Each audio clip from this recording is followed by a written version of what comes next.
anybody, Lynn, if anybody walks up to you and says to you that they mentored me, they're lying.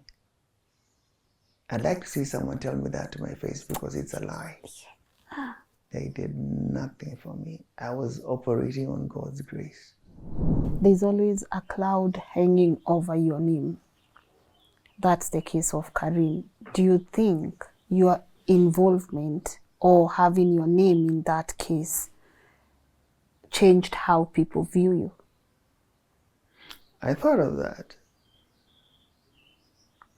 But when I looked at the reaction,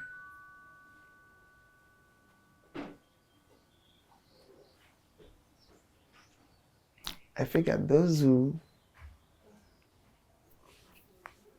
feel negatively towards me, they don't know the facts. They don't know anything. They didn't follow anything that happened. Now, I am the one who asked, and I'm the one who took myself there first thing the next morning. Then a paper runs a whole headline, like I've been arrested to take DNA. It was my idea. So you see the kind of money that was flying around. It was not small money. And somebody came and told me, there is nothing physically wrong with your ears. There is no trace of trauma or disease. You were poisoned. I'm thinking, why? Who did I hurt? Why? Whose career did I send down the toilet? Who did you rub the wrong way? Why would they do this to me? Were you the highest paid journalist in Citizen? Did you earn 1 million shillings per month? Not even there. But did I bring in more than that? All the time.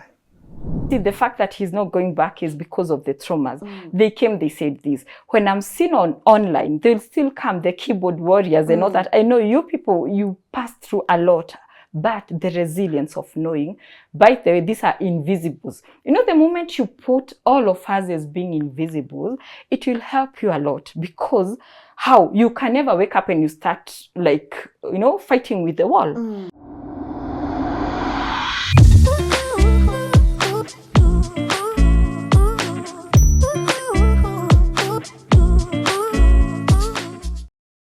A very good morning to you and a warm welcome to LNS Rebuilding Series. My name is Lynn Ngugi. Now, when I got an email that the great, the great Louis Otieno wanted to have a conversation with me, my first instinct was, I'm not looking at this email, guys, because there's always that level of anxiety, that level of nervousness that makes you wonder, am I even great enough to be having a conversation with Louis Otieno? And then I remembered imposter syndrome is something we have to do away with. We are worth the opportunities and we are worth having these conversations. And I was like, I would love to have a conversation with him from a daughter to father perspective. Father, in the essence that he came before so many of us that are watching, and we used to look at him with so much admiration and just wonder, how did this guy get where he is today? And then came the highs and the lows, the controversy and the assumptions that he was the biggest paid journalist in our country. And today we get to demystify all those myths. And guys, I'm trying to make sure my English is perfect, because he was so good. We just used to just look at him, and I hope I do a great job. I'm about to let him reintroduce himself to some of you who are maybe catching him for the very first time. But before that, I want to say thank you so much to you guys for being incredible supporters of our work. It's through you sharing and just giving us positive criticism that we have been able to take our platform to where it is right now. And also, I'll be joined by an incredible person who is now she's not a stranger on the show, Teresa from All Smiles Therapy, who will be able to just look at everything we talk about today and and, just sum it up for us. And of course, to say thank you so much to our official partners of today's conversation, Married Daddy Motors. Eric, I know you love such thoughtful conversations. I know Louis is someone that you've also admired for a long time. And I just want to say thank you for just holding our hand as Married Daddy Motors and making sure that we are able to continue having these impactful conversations. And now, without further ado, allow me to let the man himself, the great, the legendary, I don't even know whether he loves these names anymore, introduce himself. Good morning. Good morning. How are you? At the moment, I'm awed by all those titles you've used. I'm thinking, where do I fit in there somewhere? Yes. And I'm quite humbled. Yeah. And I'm quite appreciative that you made time for me.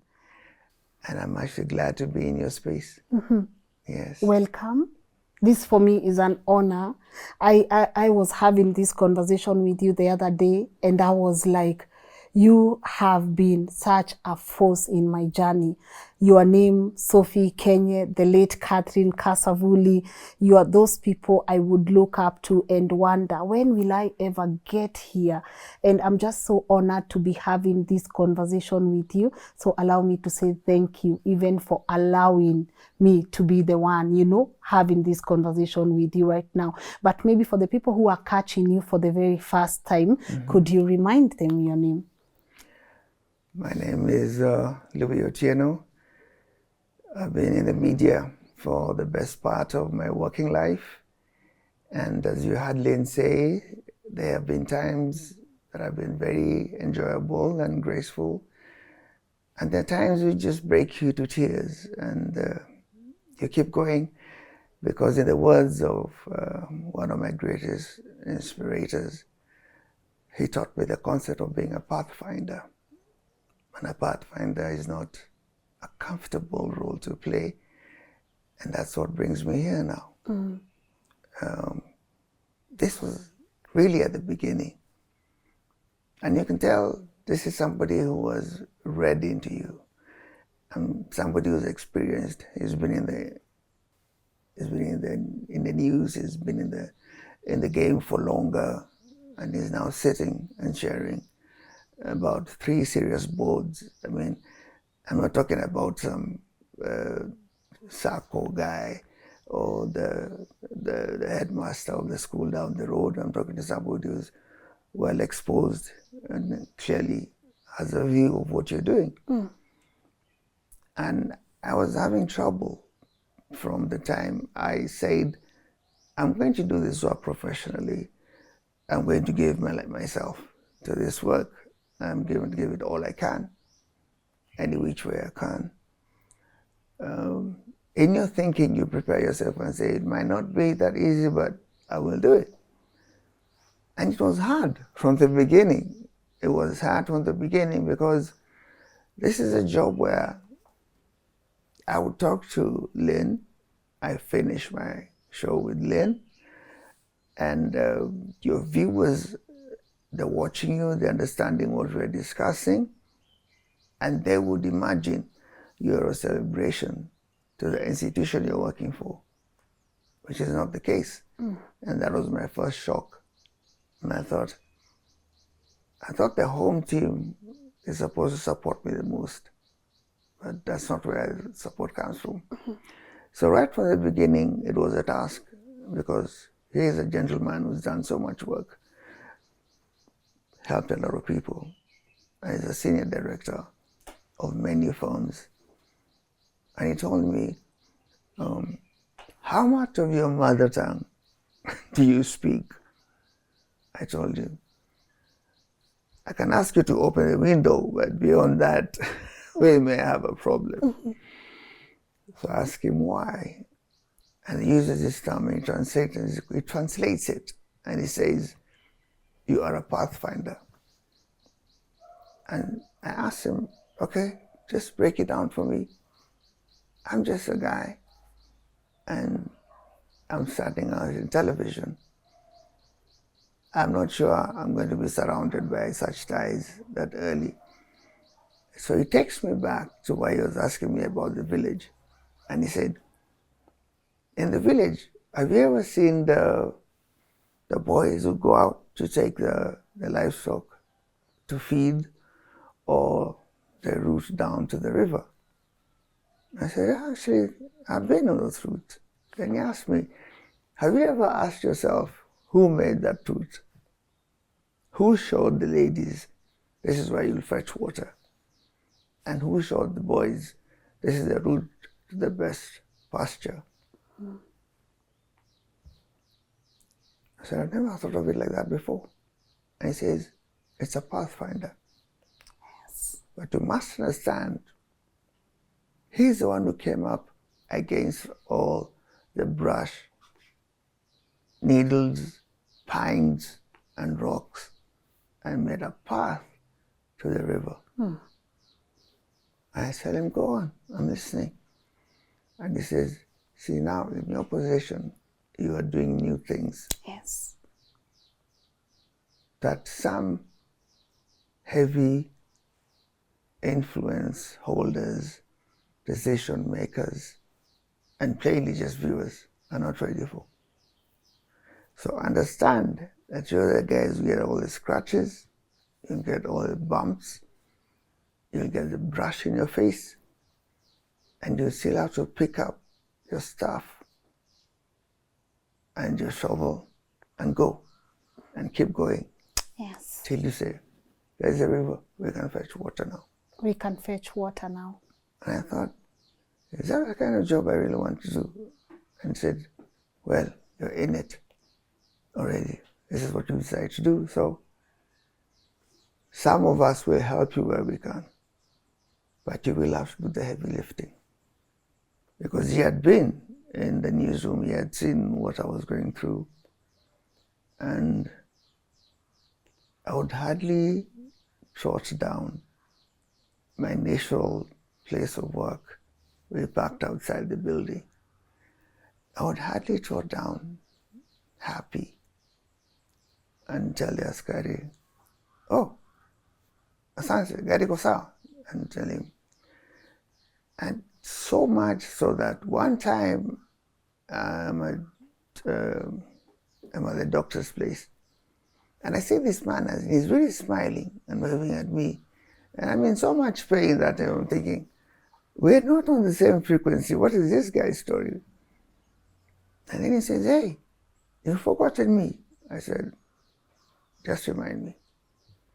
Akumbuke nikiangalia gari yako hapo chini, ukienda kwa ile nyumba kubwa, mnasoma, mnatangaza taarifa hapo. I said, nilikosea mali fulani. And he says, no, you got me a job. Oh. I said, I got you a job. He said, yes, I came to you. I told you this work is too much for me. I'm trying to keep my family together, and I have to be out here in the cold at night.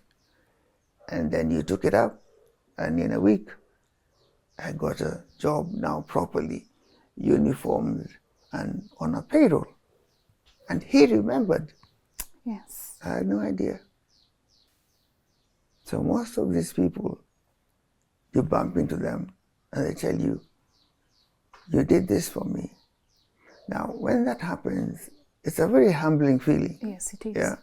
It makes you look at yourself and think, I can do that much good in a society where you're better known for the things that you fail at. And I've got people who are remembering the things that worked, from an askari that I got a job, from somebody I dropped at the hospital, from somebody I went to the institution of learning and there was a challenge with school fees and I paid it. People don't talk about those things. They don't talk about the good things. No, because they don't sound fun. Fun is when somebody says, oh, I saw this guy coming from the club and he was literally walking upside down. I mean, he was high as a kite, couldn't locate his car, which never happened. But they decide who you are. Yes. And that's one of the risks of being in this industry is when people see you on the screen, they decide who you are. And you really have no power over that. I started off at KBC. And KBC also had a background. I started over at Postbank, where I was employed as a junior clerk because I just cleared high school and I was still enjoying playing basketball, and I was thinking, I will go to uni when I want. It's not urgent. Yes. But my wife has got a very strong, very strong way of making me do certain things. And I went back to school and I came out. And while I was there, I could do several things. Yes. I could do a voiceover, or I could do a talk, or I could exchange, a discussion with several people. But for the first time, I'm sitting with a human resource director who's telling me, forget all those things. Now you have to sign up to one station with everything you've got. Lucky for me, I had a manager whom I'd carried along in these discussions. I would tell him, I'm doing this. Is it okay? He says, no problem. I'm doing this. Is it okay? Of course. We had a show. You cannot believe what my exposure to television was. We had a show at Postbank that was almost directly similar to the then charity sweepstake draw. Yeah. And that's all I had to do. But it was live in the studio. First Tuesday of every month, 6 p.m., we're in the studio. And you've got fellows rolling drums and people pulling out numbers. And they say, you have this number, you won this much. Thank you very much for being, for banking with us and enjoying our services. And this is what Postbank is about. So yes, that is what put me on TV. And even then, because that was English television, this is a program that ran at what we call prime time, because this was 6:30 leading into the day's 7 o'clock bulletin. And it is live. So, if anything happens, and KBC being what it is, they just cut you off here, So you really have to mind your time. That's what I did. There was a guy who was doing it completely, he'd wake up at 2 a.m. in the morning and he wouldn't know what to do. So they had not imagined a situation where he wasn't available. But the guy got a different job. So this was not his passion. Television was not his passion. And he felt, now I have time to chase what I wanted. So that very time, I had put in a transfer at Postbank. And everybody looks at you and says, you want to transfer department? Yeah. They're like, which country do you live in? These things are not done like this here. I say, why? Then you look at the red tape. You've got your supervisor, then you've got your line manager, then you've got an assistant manager who reports to a manager, who will then go to the general manager operations. How many letters are those? 6. And every letter takes a different time to get a response. I said, no, I'll keep going. So I walked into the HRD's office, which was the first time I had the opportunity to understand this was going to be my situation for the entire time of my career. I did not know that that's where it began. So the secretary looks at me and says, why are you here? I said, I'd like to see the boss. And she says, are you all right? And I'm thinking, have I done something wrong? She says, people don't just come here and see the HRD. Has she called you? I said, not that I know of. And you've come to see that. And so I said, look, what's the worst thing that could happen? She'll say, I'll tell you thank you for trying, and I'll go away. Yes. So she picks her phone. She wants to come back and tell you, I told you. And she comes back and says, she says, go in now. So I walk in, and I think it was more out of curiosity. But I assure you, Lynn, they were so heavy on red tape. There was hardly any difference between working there and being a GOK. GOK being Government of Kenya. Yeah. And I'm standing, and she looks at me, and she says, come here. So I stand at that because the office is big. So you walk into the door and you stop. First of all, I'm allowed to go a step further. Come here. So I go closer. He says, why are you here? Does your manager know you're here? I said, no, ma'am, I do not go through anybody's office. So you come straight to my office? I said, yes, ma'am. I think she was more, she was curious. She had to imagine, this doesn't happen. What is wrong with this guy? Yeah. I said, so what do you want? That's how they speak. I said, I'm asking for a transfer from my current workstation to another one. He says, where are you? I said, operations. And you want to go where? I said, I'd like to join marketing and public affairs. And he says, and you were told this is how to transfer? Mm-hmm. I said, well, nobody told me anything. I've come to ask you, because all I heard is that everything starts and ends at your desk. So here I am. And she looked at me and she told me, go back to work. And there was a conversation, go back to work. 3 weeks later, she calls me, send him up. I come up. And then she says, go and report to so-and-so in the office. Only because the guy I was talking about who used to do the show had left. Yes. So they had a gap. So, short story, I'm on air. This is KBC. I'm on this side of the camera. I'm working for Postbank. For some strange reason, the managing director then, the late I.F. Kiplagat, he had a rule that particular show, because it was on television and it was live, every senior manager has to be there.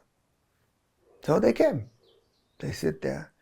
And you know how GOK people sit, you know, they all take this position like, so what are you going to tell us now? And so I walked in. And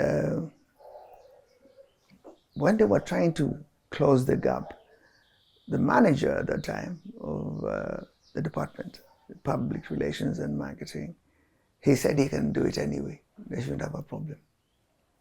So he goes on there and he's slouching like this.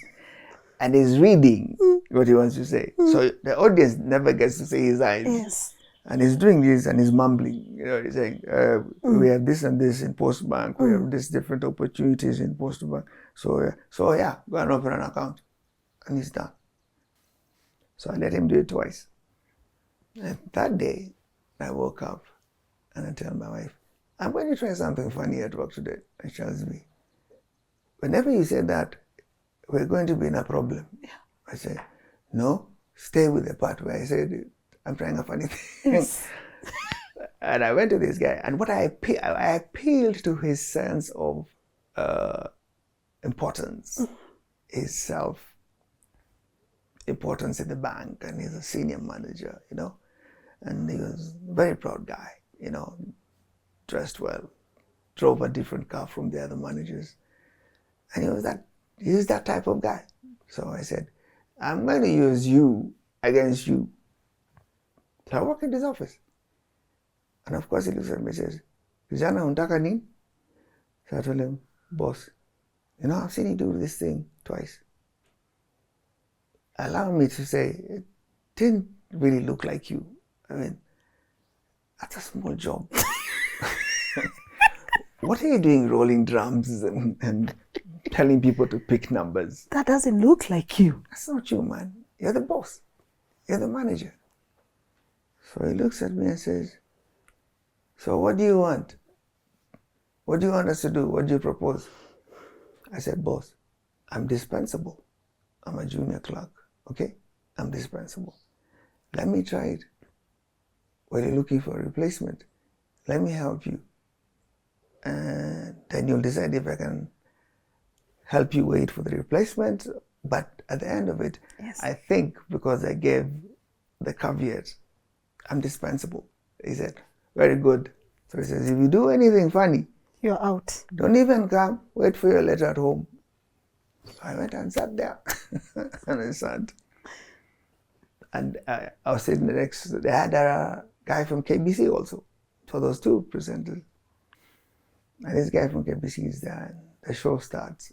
It's no biggie. This is a cleverer form of charity sweepstakes. So this guy goes on and he's saying all these things, and of course he's older than me, and he's wondering who's this kid, and he wants to pull rank, But he works at KBC. How do you pull rank on me? We've sponsored the show. We know the bank. Yes. So I took that stage with that stand. So I speak, and we are done. So I do it. Mind you, that's why I told you there was a decree from the managing director, all managers to go there. So they had a meeting, and hence the importance of knowing the messengers and the secretaries, others that cannot survive GOK type of scenario. Yes. Because these are the guys of the information. Yeah. So they tell me, hey, there was a meeting. There was a meeting for the managers today, and you were part of the agenda. I said, how did I reach that far?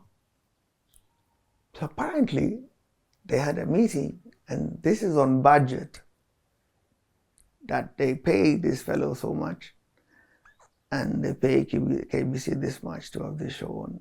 They were not willing to lose the show. But then they realized, you mean that boy works here? Why are we paying for the other guy? And they said, done, sealed. So I'm called to another meeting. And I'm told, from today, this is your gig. Always be ready. And not just first Tuesday. Everything. Because first Tuesday is English. Yes. And that's easy. I go there. And my boss is trying to look all like, I'm watching you. I'm watching you very closely. I'm taking notes. Yeah. So I said, I'm not going to look at you. I'm going to look at that camera guy down there. He looks a bit funny. And I'm going to watch him. So I deliver once, twice. And they have a meeting and they say, forget all that crap. Put this fellow in there. He's ours. We own him. Besides, he's a junior clerk. What do we need? So that's how I started doing television. Just like that. Yeah. And it was by using my manager's pride against him. Yeah. Because I told him, you're too senior to go there and do these small things. Let me do this thing. It goes wrong. Yes. You can always fire me. And I had to take that risk. I did not know at that time that I was setting the stage for the risk element in all my jobs going forward. I didn't know. I thought that was just it, ends there. So yes, you interact with people. After that, the managers decide, yo, you work here. They tell you, they give you the gig, you're doing it. And there was a Sunday program in Kiswahili. Okay? Notice, TV is English. Yes. Sunday is recorded, but it's Kiswahili. Okay? That the manager I had at that time could not have written 2 lines of Kiswahili to save his life. So he just said, make sure you're at the studio and do the recording before you come back to the office. Yes, sir. Done. How old are you here? I can't even remember. All I remember is my wife is laughing at me. Yes. Now you're going to speak Kiswahili on radio. You. And I'm thinking, you're supposed to be on my side. Who are you cheering? It's my side. What's wrong with you? Yeah. Get with the program. So she said, what do you want me to do? Tell her, start and end the scripts and find a way to fill in the gaps. But what I'm saying is, she helped me so much because she is from the coast. Yes. My wife is tighter. She's tighter. Yeah, so she's from the coast. So she would come at me. It runs Sunday night. At 9 p.m., I get an ear bashing on the phone. What were you talking about? What language was that? Who are you? And I said, okay, wait. Which question am I answering first?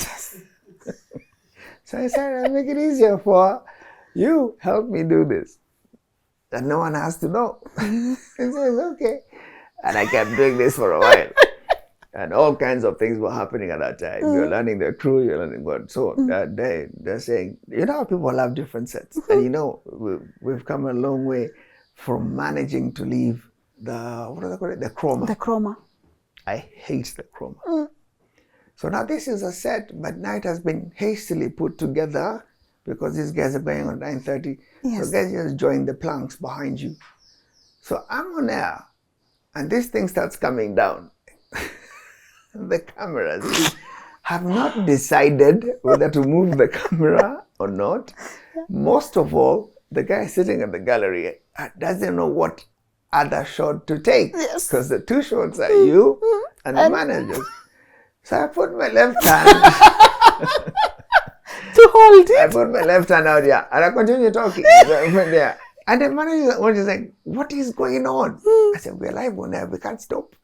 So I'm holding on to this board and I'm saying, telling guys, yeah, save this much, put it in this account, take this other amount, there's a fixed deposit account. Yes. And make sure you're with us next Tuesday. We'll do this again. And I said a very quick good night because I was like, my hand is about to fall off. So I finished. And the first thing was now to take over. And you ask yourself, what just happened there? Welcome to television. That's what the guys at KBC told me. Hiyo tu utaona mingi. I'm like, I want these things done before we go there. But that's where I started. And then I had this period where you would ask me, can you do this? And I've never done it before. Yeah. So I tell you, I can try. So they come calling, KBC comes calling, because we're recording at KBC. So some guys come calling their producers and they say, oh, we have a show. It's called Good Morning Kenya. So I'm thinking, is it live? I'm thinking different challenges from them. They're just thinking, that's a good presenter. And I'm just thinking, how do I fit this with college? I'm going to uni. And I still have to show my face at Postbank. How will I combine it? You know, to the point I was telling my wife, the neighbors will say you have a sugar daddy because this guy comes in the dark and leaves in the dark. Because that's when I finish work and I'm out early. First you in the daytime. Yes. So I moved down from there. I started doing Good Morning Kenya, and then there was about 6 presenters. And the MD at the time decides, what is going on with this show? And he says, show me the presenters. And so we all paraded there like it's some, I don't know what to call it. I don't know what parade that was. And he says, you and you, stay.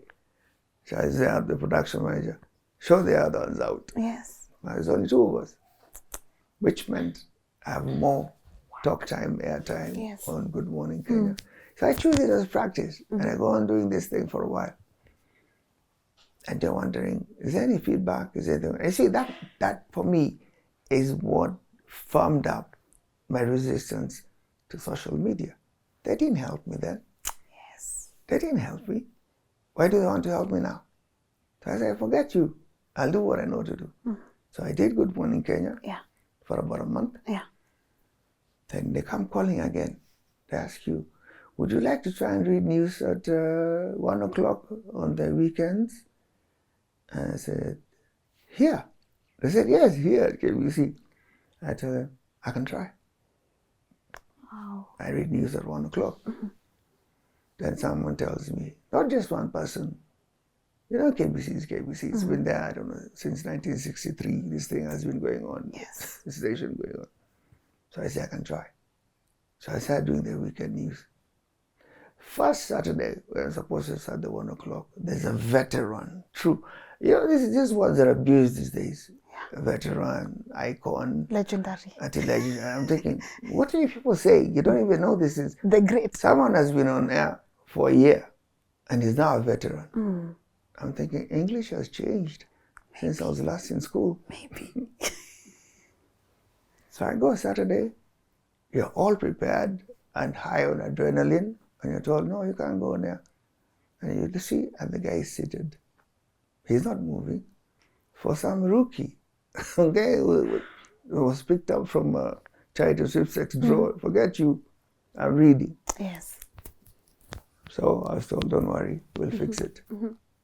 And it began like that. Change things. I got now called up again. And this time I'm in school. So the registrar, You're back to uni. yeah, the registrar calls for me. That's not a good summons. When the registrar says, you're thinking, what have I done now? And in fact, when I said that, you didn't realize I was a penchant for trouble. And I'm thinking, what have I done now all this time? Yeah. And I go there and they say, okay, there's a call for you, but we waited too long, so we had to take a message. I said, so what is the problem? As far as I was concerned, is my family's fine. Everybody's fine. What is it? So I'm told, there's a guy called Deem. Go and look for him in the newsroom. Today, I said, as soon as we tell you, which is now. So I check and tell my lecturer, I have to miss this one. I need to attend to a call. So I make my way to the KBC newsroom and was asking people, nonchalantly, hey, who's Deem? Do you know a guy called Deem? Turns out he's the editor-in-chief. And I'm busy asking people, who's Deem? But they're looking at you twice in surprise. Do you not understand the office that has summoned you? That is the editor-in-chief. And then you don't get to ask about people like those in the newsroom like that. And by the way, why are you in the newsroom? All these things, all these balls are now starting to be thrown up in the air. And the guy tells me, from Monday, when you come, this is an odd Thursday, from Monday when you come, 9 p.m. live. I say, okay, I'll be ready. He says, yeah, you better be. There's no second chances here. The stakes were not so high for me at that time. Yeah. All I needed to do was read the news. Yes. And read it properly. Yeah. That's all I needed to do. You have no influence on the content. You cannot change a comma or a full stop. You read as is at the time you're given. And those days we used to know the first line. We would even say it often. Because the first line would always be, His Excellency President Daniel Arap Moi today did yada yada yada. Yes. And that was,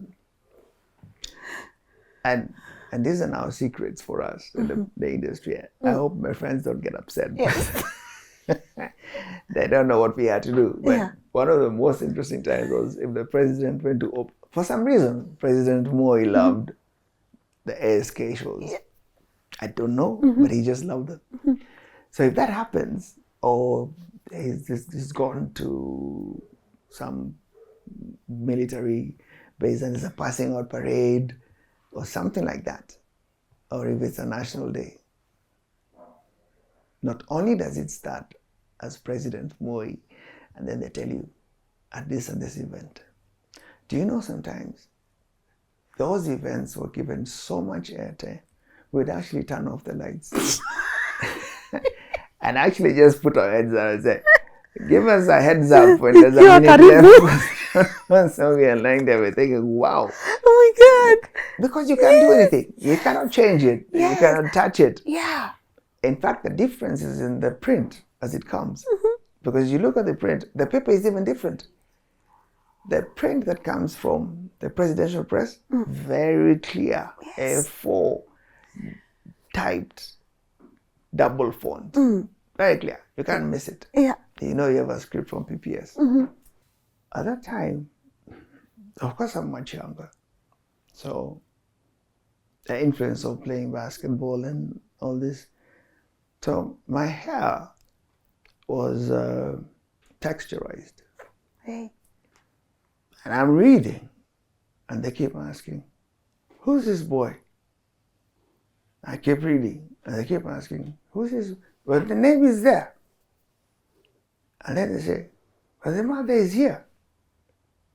And they're like, maybe he came from somewhere else, worked somewhere else. They couldn't make out. I didn't look like my name. Yes. I for sure didn't speak like my name. Yes. Especially my second name. So yeah. This went on for a while. I survived it, which for me meant a lot. And that's the time now we broke off. And Sophie went this way, And you and I went. went that way, but still in Nairobi. The other challenge was, remember, my mom has been there. Yes. Okay? My mom has been there. Yeah. Before I knew I have 3 names, my mom was on air. So to me, if you're going to tell me some girl or some guy who's been on air for 2 years and is now a veteran, I do not have the English to describe how nonsensical that sounds. When my mother, who is now 80 years old, was there, and she was the first black woman to read news on television, because the Brits owned all this space. Yeah. And the Brits went for the men first. She was the first black lady. Beautiful. And clowns are going to sit here and tell you about icons and veterans, and you're thinking English is different in Nairobi. So that is a high for me. Yes. The other thing I keep trying to tell people, I cannot measure against my mother. First, the sentimental factor, that's mom. Okay? I'm not going to try and outdo mom. But there's also the fact that it was done differently in their time. So you made a name out of your ability to deliver the product, which you did. Yeah. And which was very known and respected for. So I'm explaining to people, I'm running a different product now, so it's not fair Yes. to say, Who's have I better? made it, have I overtaken my mom? We were not doing the same thing. We were doing things very differently. And the first day when I went out actually to read news, I'm telling mom, Mom, I gotta go to the station. I'm reading news. And mom looks at me and says, what station? I said, your station. I said, say again? I said, KBC. You're going to do what? I said, I'm going to read news. When did you start this nonsense? Yes. I said, I thought they told you. So we sat there. Yeah. Of course, mom, I'm sure she knew. Yeah. I mean, she's been there all this time. But then the pressure I heard because of that was, if mom did all that she did, can I do it at her level? So I didn't just get measured by my peers. I'm being measured by my your own mother. mother. Because they want to also see that the mother just push him into the screen because she's senior. She's worked there long enough and she can walk into the MD's office and tell him how I'm sure he will do his best and all that. So I had to prove that no, I can actually hold my own. And when I say hold my own, it was not as if to distance myself from my mother, but it was to show that I've got a new product going, but I heavily appreciate and still run. Yes. I mean, mom will still tell me things now. And she'll say, don't say that, say it like this. So if anybody said you're the resident tutor on that situation, I'd say, yes, I did. And I still do. And you still do. Yeah, because that's just who she was. And it wouldn't stop there. People would still have a way of asking, why does he speak like that? I said, I chose to understand one thing. English is not a Kenyan language, okay? It's a foreign language. Now, by choice or not, and not, of course, to speak in not for any lack of respect for those who were there and made 1963 happen, okay? But the truth was, what are you bringing us that will show us, okay, your mom didn't push you along. So you have all this when you're about to go on air. And then I am going on air at 9 p.m.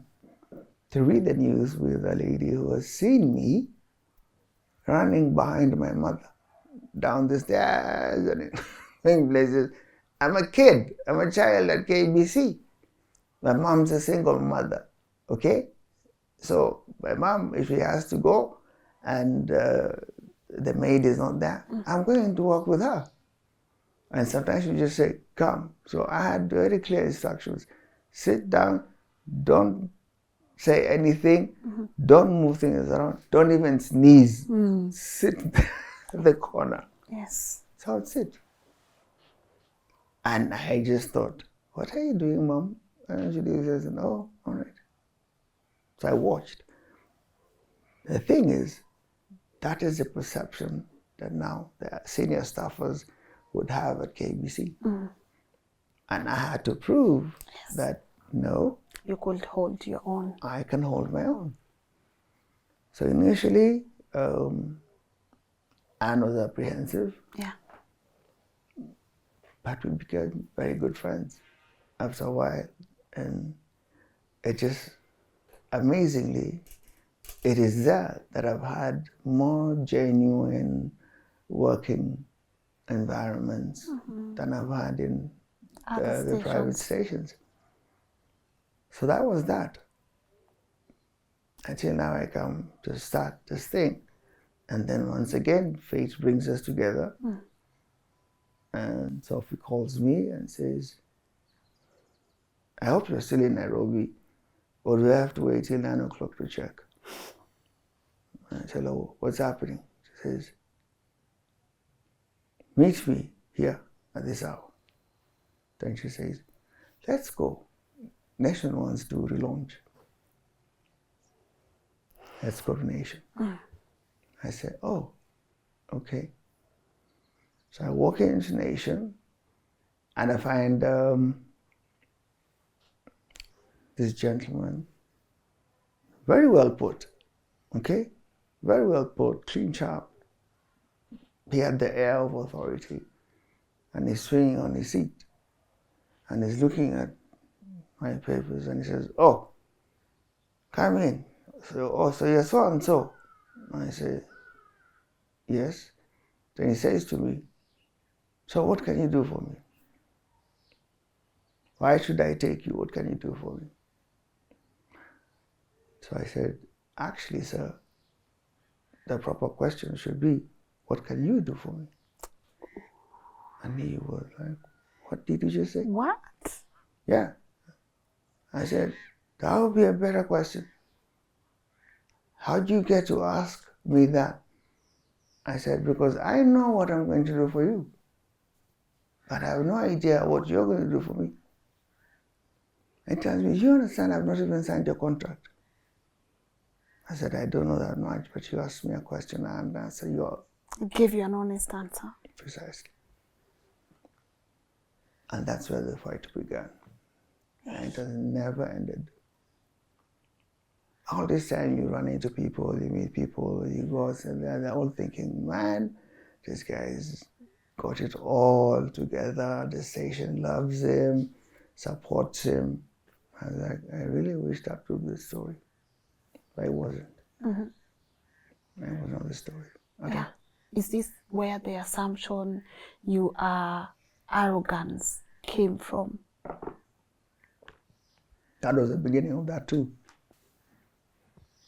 Because this is my first time meeting this MD and I tell him, what will you do for me? It started there. This guy is full of himself. No, I'm determined to make this work because at that time, Nation Television was still Nairobi bound, all right? They don't have enough content to spread Across the nation.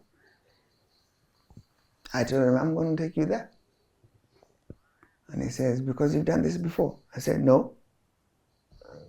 What are you talking about? I said, I'm simply saying I'm a man with a plan. But what are you here for? Hey. He tells me, go away. Go to the newsroom. Calls me after 2 hours. So I come, And I don't know how to haggle Lynn. I don't know how to do this thing like, Lynn, what will this cost? Or how will you pay me and how much? You know, those professional productions and all. I don't know how to haggle. And number two, which I learned very early, you know, sometimes we work in television and we do not understand our own either inhibitions or inabilities actually, or even understand our areas of comfort of surface or confidence builders. You need to understand all these things because you're on television. Television is so different from any other thing. It's not radio. People are seeing you. How this guy is looking and saying, what? So I've come from KBC where I've come from them accepting, oh, so you're actually grown up, you can do this job now. You're not the guy walking behind mom. Say no. All right. And they became my best friends and I was very sad. It's part of the traumas I've never had an opportunity to discuss. I do not imagine why it's not important in this country. But I would have imagined by now somebody would have picked out that detail and noticed it and said, hey, how would you work after this situation? And here's what I'm saying to you, Lynn. Anna and I are good friends now. We're working, we're a team, okay? She can actually leave me with the bulletin and she knows it will be okay. He wants it done okay. Yeah. And then I get a call from Anne's closest friend at KBC. I don't know if you remember Zipporah Simani. Yeah. And Zipporah calls me and tells me, Anna's been in an accident and she's at Karen Hospital. I'm now doing the shows that take me all over the place. So I'm rushing back. And for me, I do not know how other people would view it. But for me, this was my reading partner. We were very close, all right? And I rush in, and I go straight to Karen Hospital. And she had even lost the ability to see. So there are people standing around her bed. And I walk in from where I am, and I'm looking for Zipporah to show me where Anne is. So I'm saying, Zippy, where is Anne? And in the midst of those people, Anne knows my voice. So Anne says, call Louis, that's my friend. He's come to see me, call Louis, come. And when I said, you know his voice? He says, yeah, call him. So I sat with her, and Anne is like really battered. Not a good scene. And not enough people understand this. I don't know why this country does not discuss these things, because these are burdens we're now left to carry. Because I've lost 3 fantastic presenters on air. And they were difficult. That's Anna Fuller. Yeah. And Catherine was also a very painful loss for me. Because Catherine and I, in the beginning also, there was that difficulty of, will you catch up to Catherine? Can you read at her level? Can you share the stage? All these were the questions that I had to come in and beat, you know. And just to finish up what I was telling you about haggling, I would ask whoever's employing me. I'd tell him, you decide. How much are you going to pay me? So this nation guy puts a figure there and says, I can only pay you this much. So I ask him, look, I will never come back to your office to discuss my salary. Not even once. But I want you to understand also, when somebody else comes knocking, you don't get to tell me anything. Because I've asked you in an honest conversation. And I would ask you, is this my worth to you? And they say, yes. And I said, all right. Okay. But just remember, when somebody comes knocking at the door, I'm out. And you don't get to tell me different. Then of course I go down to work and they forget. I'm working. And I'm doing my best because that's what I want to do now. And it was such a moment for Sophie and I. When we took Nation, the signal now went countrywide. It was a great moment for us. In our own little way. Yes. You know, we sat there and said we'll do it, we've done it, and this is good, and we were happy.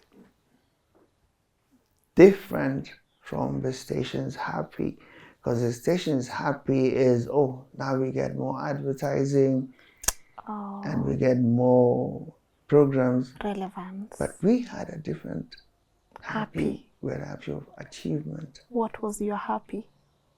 That I kept my promise. Yes. Remember what I was asked in the beginning? What can you do? You did exactly what you knew you would do. You did your part. And then 3 years, because the first year we took it countrywide, I waited for this gentleman. Never asked him again.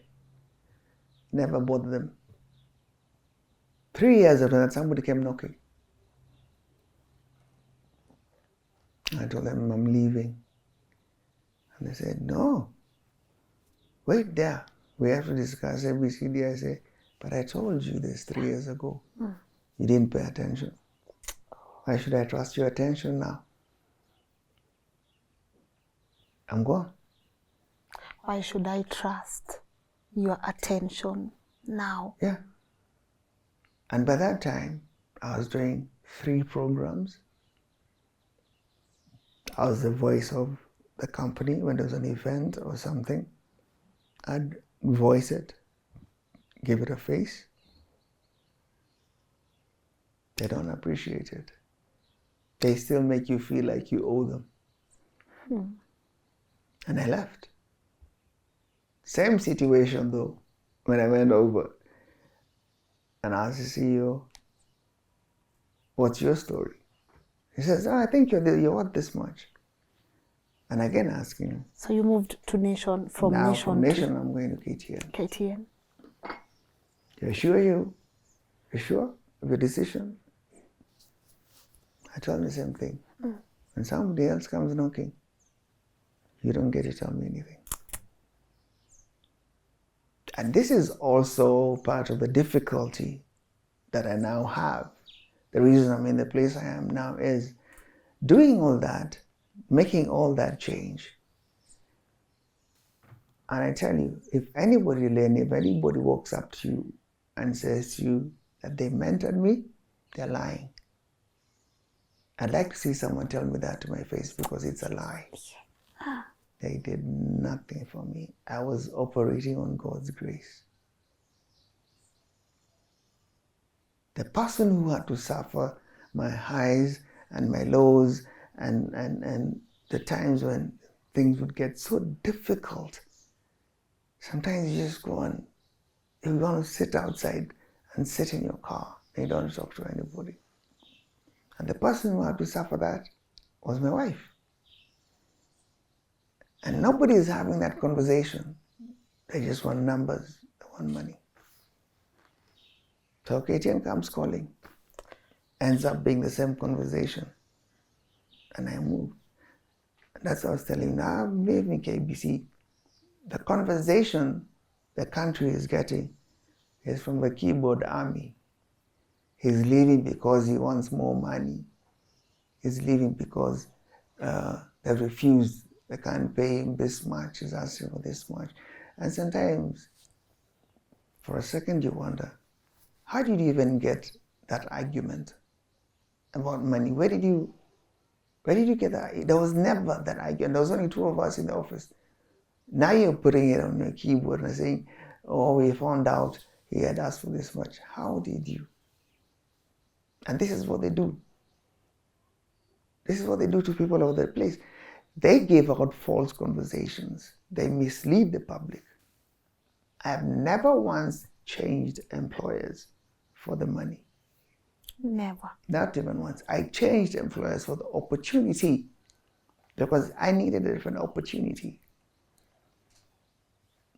What I did in the nation with Sophie Kenya, at some point with Beatrice Marshall, and what I did there, I had the passion for the job, but it was God's grace. And I changed it. So many things. Because I would come and say, I want to do this now. I give you the simple ones that never used to happen. I want a phone call during news. And they said, are you mad? I said, why? The phones don't go on at 9 p.m., they go off. They're saying, you're very simplistic. I said, because that is how simple it's going to be. Get the phone line in the studio. I'm the one having the conversation, not you. What are you scared of? Oh, what if you go on there and the person calls and they start saying nasty things about that people? I said, I have read news for some time now. I've already set a standard. People know what I stand for. So they're not going to call there and act funny. Yes. For me, what they were saying was a statement of pride and arrogance. For me, it was a statement of thank you to God, and it was a statement of I can see further than what we are doing now. Let's go. Let's go. Let's go further. I know there must be an ad that says that. I promise you, I don't know who they are, and I don't want to know who they are. Yeah. So now, different employer, same script. This is what you're worth. But okay. Yes. You don't get to discuss it again. They say, go to work. So now I have to sort out this new combination. And this is why I'm telling you, there is no sense. And when people say there's a high sense of people who are literate but do not read, it is true. Because if I ask somebody now to chart my trajectory, there's so many things they will miss out. Yes. But they still know you. They will miss out the fact that I was that young at Nation, and yet I'm the one who put Mishuki on air. Nobody thought it was possible. It had never been done. And they refused to go for any other interview. Mishuki. Mishuki, Muiraria, Anglolizi, Yes. that was me. These are not my age mates. Yeah. And they're looking at, who's the connect here? There's no connect. I would go to the office. Same thing that happened from Postbank. I didn't know that there was going to be a continuance of that response. Who are you to come here? We don't deal with people coming without an appointment. Please ask him or her. If they say no, I'll go. And they told, bring him in. You sourced for Mishuki. I bring him in. And I go in. So I start talking to these people. And they talk to me, and they will not talk to anybody else. And so if you remember Muraria, and you remember Mishuki, and you remember Murungaro, you remember, I got to speak to them on television. They gave no other interview. Nobody ever factors that in. I got the telephones ringing. And we would try. And they would try and postpone it. There would be meetings after meetings. And I said, what are you afraid of? So I go back to how I started with my first manager. If it bombs, you can have my neck. That good for you? Say, okay, it's on you. They worked. And not once did anybody call in and insult a guest or insult the station or insult me. Not once. They would call and respectfully say, this is my question. This is what I want answers for. The only time we had an incident, which for us was total humor. because that was me and the principal, I mean my guest. And it was humorous. So I'm talking to Mishuki. And I'm asking him all these things of all the things he's going to do. I remember the great Mishuki rules. Yes. So I'm telling him, tell me how this is going to work. I mean, I know you figured it out in your head, but now I want to figure it out in terms of what does a citizen wake up to tomorrow? He did it. He explained his way, said this thing, and then I let the calls come in. Yeah. So you get one call, why is this happening? He answers. Second call, why is this happening? He answers. Then some chap calls, and he said, Mishuki. And I said, I think we're going to be in a problem here. Mishuki. And the guy goes, huyo ni mbunge wangu. And immediately switches to Kikuyu. Rakegure. And he says to me, I have been looking for this man for very long. You have found him for me. Now let me tell him, goes back to Kikuyu. Yes. I'm like, I'm sorry, we can't do that. Yeah. I'm really sorry, but could you not do that today? Yeah. You know? And Mishuki said, tell the fellow to come to the constituency on Saturday. I'll meet him there. And he was sort of, he was also amused. He was like, so even he believed. You see, what that happened, I took that. Some people took it as a risk situation. I took it as a learning curve, not just for me, but it was proof to my guests. This is live. And those people are talking live. It's not recorded. It has not been pasted in. No, people are actually talking. This is not fake. Yeah. The guy is actually seeing him and said, I want to talk to this fellow. So apart from that, everything was pretty normal. Okay. Then, of course, there are the ones who are fettered over. And, you know, this one, you get a call from the big office, okay, beyond your MD. I told the World Bank country director, World Bank, the country director is coming. Are you ready for such an interview? And I asked, is he human? And I said, what are you asking? I said, if he's human, I'm fine. Then I'm good. Because if he isn't, then we have a Jesus problem. Okay? But if he's human, we're good. Yes. And they asked me, what are these things you say? I said, I just say things as I see them. I always have this joke, you know, I always tell people. I tell my wife, I tell my kids, creatives don't like sciences. I don't like sciences. But I remember one thing that the chemistry teacher taught us on day one. I think we were in the lab. Yeah. And we're doing a simple thing called titration. And mix this thing of a jig, mix it with that, and it's supposed to give you a blue color or something. So people are trying to make it turn the color that is required and getting it wrong and trying it over and over again and getting it wrong. So she got mad and she said, write what you see. Don't tell me about what it's supposed to be. And guess what? I took that chemistry lesson and I've used it till now. Say what you see. Don't tell me what you think. Say what you're seeing now. So now, even when I was there talking to my anchors, talking to my reporters, I would ask them that very question. What are you seeing where you are? That building is on fire, or people have walked out of the meeting, or the traffic has been blocked. Yeah? So start by telling me what you're seeing. Then tell me who's around you. That's how I did it. Yeah. I didn't change it. That's how I did it. Now I'm at KTN. Again, doing new things. By the way, at Nation, I started the phone call going. I started the phone-ins going. I did interviews they had never thought of. I remember on 2 occasions it happened and I'm called at 8 a.m. to the CEO's office and he's bawling at me.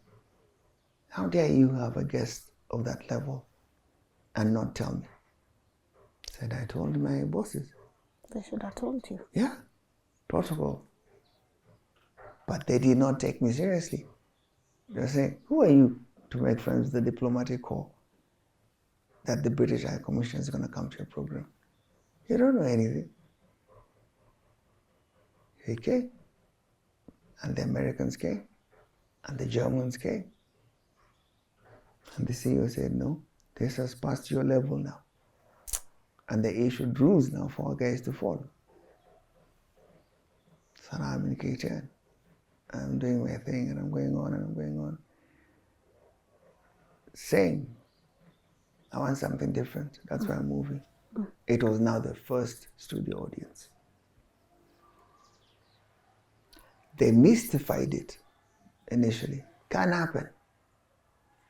And when we're sitting in a meeting with the MD and senior managers, and we're being told, I'm being told, because they seem to understand that thing that they're arguing, and I'm refusing to understand. And they're telling me it cannot happen. You know, we need so much. We need to have different, what do they call them? Links and different frequencies and different. And it was now clogging the conversation. I already had sponsors. And for me, it was not sponsors because I never touched them. I never touched money. All the years of my working life, I don't do the money thing. I do the discussion. There's other people to do the money thing. So I was excited about my discussions. Yes. And there were people getting excited about the money. And I tell them, this is what I want to do. You can't get access to it. And UNDP, they come on air themselves. The British High Commissioner is there. Edward Clay at the time. And Ronnie Burger from the American Embassy, he comes over. Because they call and they say, that argument there, I want to be part of it. I say, okay. And they call you over, you have tea, and tomorrow you have the argument. And they appreciate it. To the extent, even they are convinced, I didn't do this in this country. And I tell them, I'm homebound. Yeah. They say, no, there is no way. When the World Bank country director came to the show, prior to that, his head of press, feeling all hoity-toity, comes in there with this file and tells me, this is what we want you to discuss this. These are the areas and these are the things that we've been working on. And I just look at him and I nod. I said, okay. And I flip, yeah, this one, yeah, okay. He says, now this is what we'll do. When Mr. Diop comes into the station, this is what he's dealing with. I said, oh, okay, I understand. He went that way to the lift. I threw the file this other way into the garbage. You go do that show. I have a different show that I do here. And you have nothing to do with it. And the first break I took on that show, Dr. Diop asked me, are the microphones off? I said, yes, sir, they're off. Can I ask you something? I'd never met him. That's the first time. He says, can I ask you something and can you be really honest with me? Yeah. I said, sure. He said, the things you're asking me now, what we're discussing, is it what my people brought to you because I know they were here? Or are they yours? I said, they're mine. I'm sorry if you're offended, but they're mine. Dr. Diop says, no, this is the best interview I've had in entire Africa. Wow. Keep going. I said, oh, okay. And that's what he said. I trashed his people. And he said, yeah, no, this is Africa. In all my stations, this is the best interview I've had. And that's what I did. I would never allow anybody to have questions from me. to go on here. I never sent even once. Members of parliament, I would never go to parliament. The risk was too high. Because if I'm seen with Lynn here, it means I'm on your side of the argument, Yes. which I don't even know. Yes. Or I'm seen with him or her, and everybody's choosing sides. And that's not how I want to work. I'm not choosing sides. I'm going to do what I know to do. Stay away from you guys.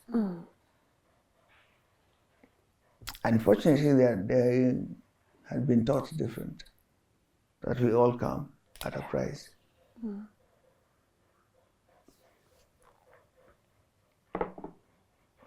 And one day somebody arrogantly asked me from Parliament, "What's the problem with you? What's your price?" I told him, "Oh, you can pay." He says, "Yes." Okay. I told him, "I want your job." And he says, "What?" I said, "But you asked me my price." Yes. "I want your job." Kijana, mimi naona tujaelewana hapo. Na wacha ishie hapo. And go away. Please. So, you meet people, you have conversations that have never been had before. One time, I was having a discussion about the Raila was aiming at the presidency, and then journalists had been chasing him around, and he was not available. And they see him on my show. There's a gentleman. Well, only because he's not true, I won't mention his name, because others that I've just exposed him because I was wrong. The next day, he had my interview on his column, word for word. And he's a senior journalist. And I will call him and say, "Dude, why would you do that?" And he says to me, "Look, we've been looking for this guy for 2 months. He got him. You asked him what I needed to know. Yes. And I'm sorry, I couldn't let the chance go. So I put it in the paper." That's flattery. I told him, "All right, if that's what it takes to help you sleep at night, leave it." And I didn't ask him anything. But yes, and you can see I get low when I talk about this, because even when I walked into KTN and now I'm still doing new things. I got an audience into the station for the first time. Never happened. After they were telling me it's impossible, it took one guy in production. He was in the engineering side. He sneaks to the newsroom. He told me, "Don't raise your voice." And I told him, "What's up?" He says, "It's just a plug that needs to be pulled and connected, and that studio comes live." I said, "Really?" He said, "Where do you think we used to do that show that Regina Ray had called Who's Smarter Now?" Recorded though, but he said it's the same trick. I was so mad, and I went to the IT director and I told him, "You've been pitching me lies, and this thing can work." And he came down and he found, yes, it was working. Yeah. So I've taken so many bullets doing this thing. But one difficult one is about the colleagues I've worked with, because some forget, some remember. And as I'm telling you, maybe you'll begin to understand why being so effective as a pathfinder, and I was the first person to become a brand in this country, own a TV show in my name. Now it brings me no joy. Because I'm not supposed to have any problems. I'm not supposed to be sick. This is a cochlear implant. Yeah. This, the cost of all this and surgery, you're almost touching 3 million. I went public with it. Because I believed I get to do my job because God allows me to do it. So you know what? He will send people to help me. Either en masse or a single destiny helper. And I went to public and they helped quite a bit. From 50 bob to 5,000 to 50,000. And I would write a text. And I did not make a generic text. No. I would actually respond to each person. Individually. Yes. And I say, I see your name. Thank you very much, sir or madam. I appreciate your help. And we did it.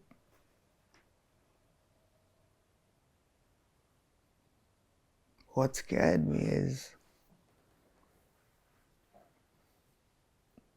when you do something like this and they take a whole series of very intense MRIs. And somebody came and told me there is nothing physically wrong with your ears. There is no trace of trauma or disease. You were poisoned. I'm thinking, why? Who did I hurt? Why? Whose career did I send down the toilet? Who did you rub the wrong way? Why would they do this to me? So I try. And I keep asking, I'm asking my wife over and over again, who did you see? Who did you see? Mm-hmm. Because I was in hospital for almost 3 months. My pancreas had crushed. Remember, I was the first person to do a doctor's show, but that word never came up. You would imagine I would know better. All I know is I felt pain and I was yelling. I was literally yelling in pain. You know, when I lost my hearing, I developed something they call tinnitus.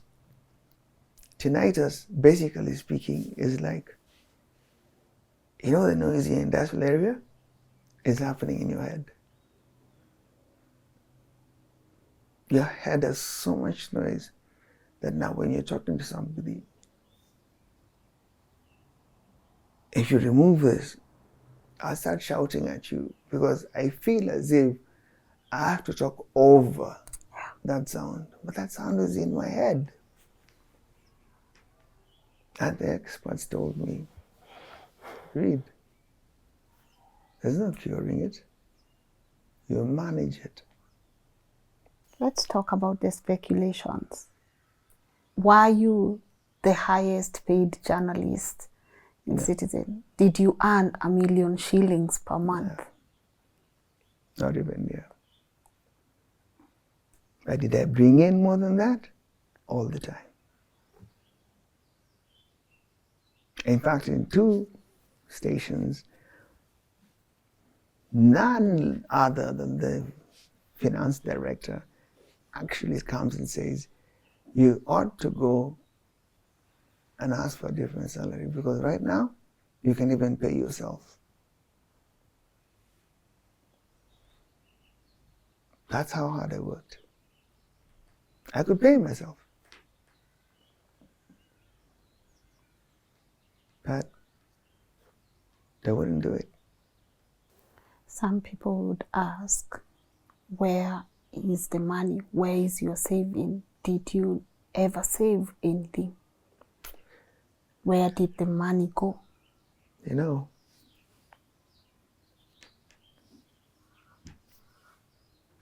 people who met me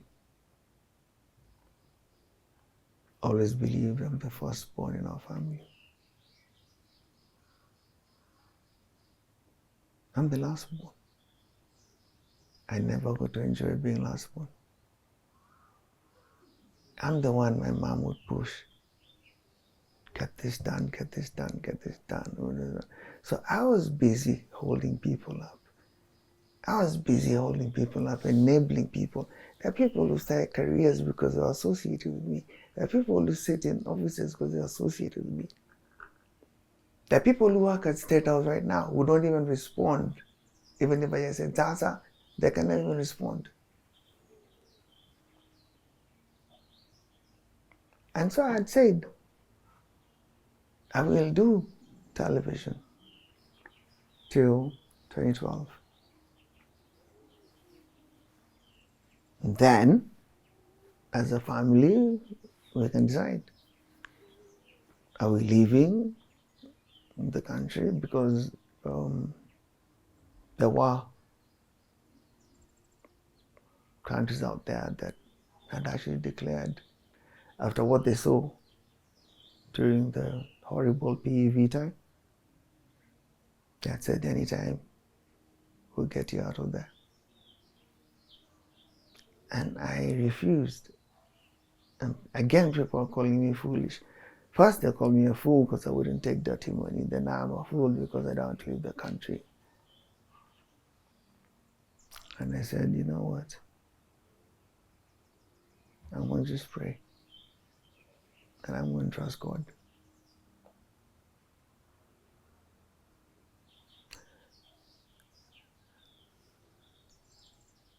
And I said, if this is what it means to the industry, all right.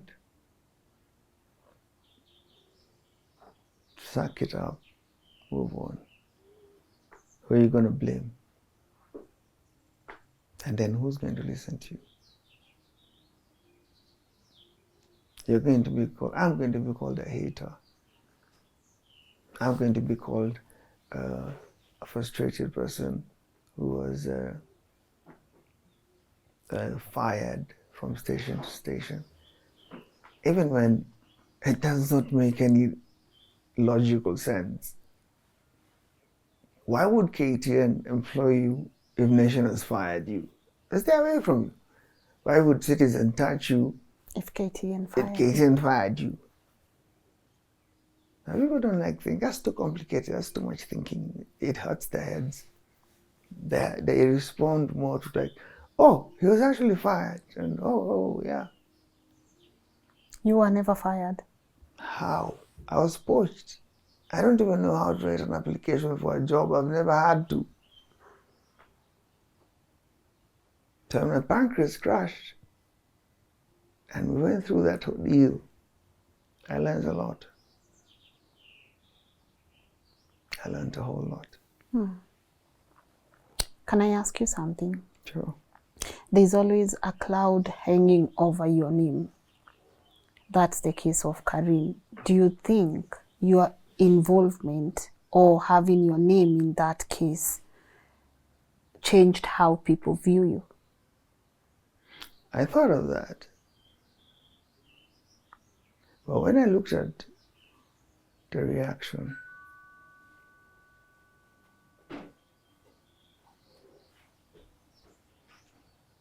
I figured those who feel negatively towards me, they don't know the facts. They don't know anything. They didn't follow anything that happened. And it was a very difficult and untidy time. Okay? So now when they want to get me seen in bad light, they've even taken her down to a level where she appears like a minor, you know? Some even, right, some schoolgirl or some whatever. Karim was 26 years old and was working again at Power. And it took her a while because I would see her come in. I'd be sitting at my balcony And she was always looking down. So one time she came in and she came back down, and I asked her, why are you sitting at the stairs? She said, my name happy. I said, come in. Even then it took her some time before she could not start telling me what she's actually dealing with. So for me, I'm sad because I missed out on mourning the loss of my friend. That's what I was upset about. Those who can't think and want to measure me at that level, I can't do anything to help them. Maybe it's because they don't get to see the reports from the Directorate of Intelligence or the Kenya Police or that time, whatever it is. Because I remember that time when my lawyer went to Kiambu,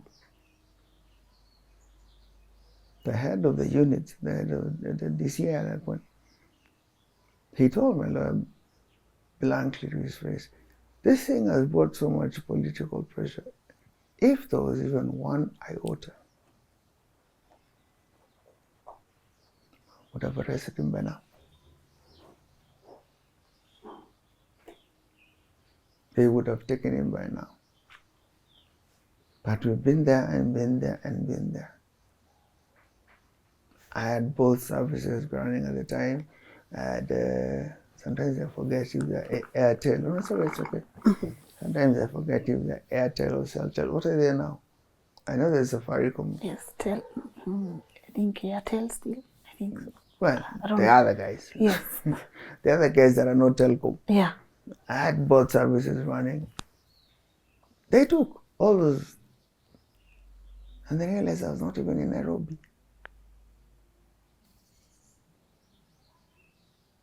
Oh, then they're the ones who wanted to make it. Why don't you go to the heavyweights and tell them they're trying to put you in trouble? I said, so I get enslaved to tribal power? No, thank you. I honestly trusted God, and I just said, only God knows. This is so wrong.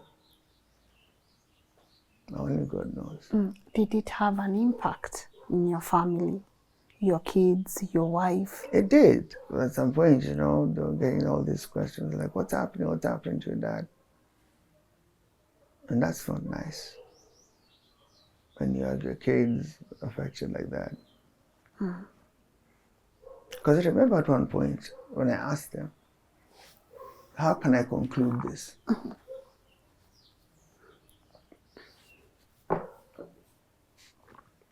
How can I conclude this? Definitively, incontrovertibly, how can I close this? And they tell me DNA test. Now, I am the one who asked, and I'm the one who took myself there first thing the next morning. Then a paper runs a whole headline, like I've been arrested to take DNA. It was my idea. So you see the kind of money that was flying around. It was not small money. That was my idea. I took it and I ran with it. And they told me, there's no turning back from this one. I said, yeah, why would I be afraid? I was not involved. Take it.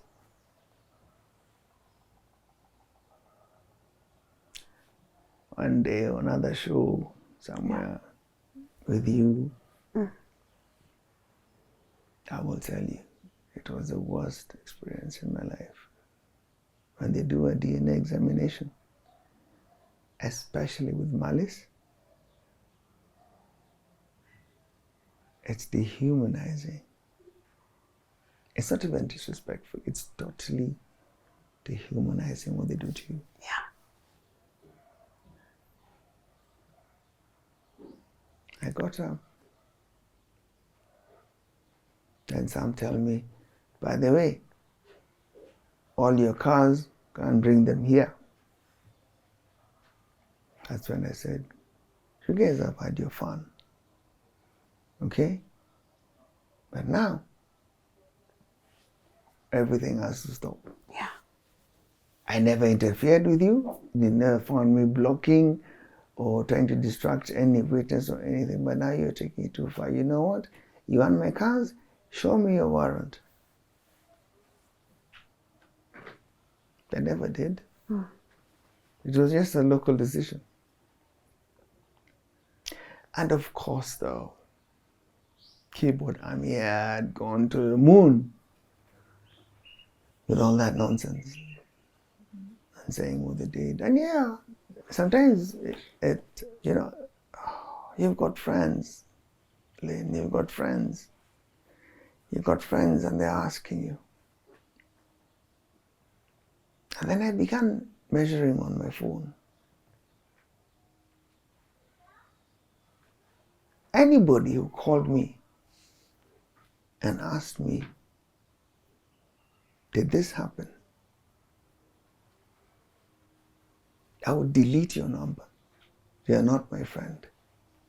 If you imagine that's what I can be, you're not my friend. You're not my friend. I don't need you for a friend. But there are those who called and they're like, are you safe? Are you okay? What are they trying to do to you? I know this one cares. They know me. They know me. What they had. And then Sorry. that whole noise from the keyboard army, trying to trash me, trying to make me ABCD. They forgot one thing. Of course, the main media were happy because if I'm not on there, that's less competition. Let's talk about your hearing. I noticed when we were having a conversation, you said, if it goes off, you charge it. And if it goes off, Can't hear a thing. you have to wait and to charge it. What's going on? I don't know. Like I told you. One day I was talking and listening, and the next morning I couldn't hear a thing. And I was in hospital. The only thing I remember, because that time I was really sick. You know, my pancreas crushed. Yeah. People really wrote whatever they wanted. You know, like if you Google right now and say, what are the biggest sources of pancreas crashing, you'll find alcohol and things. All of a sudden I was an alcoholic. So I said, okay, why can't somebody come up with a picture and show where we were drinking? Why can't someone come and say, I drink with him every day?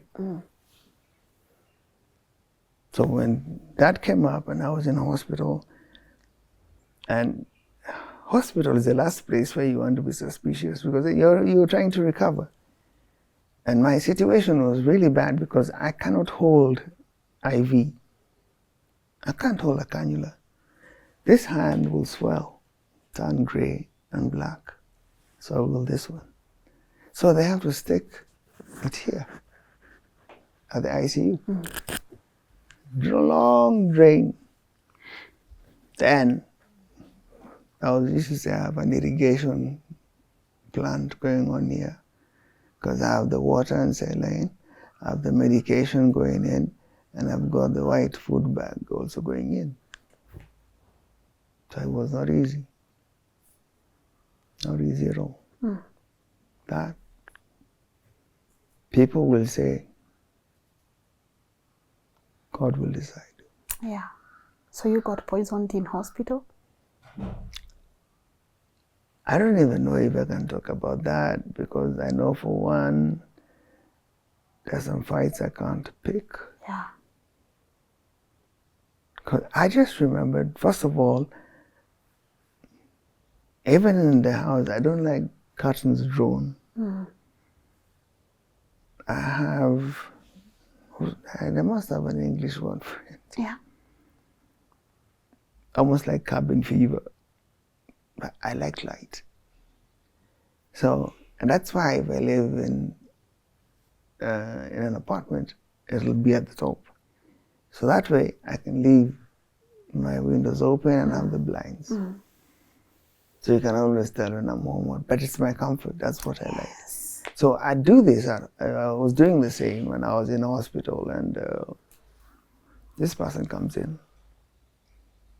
A pretty looking nurse, but I haven't seen her before.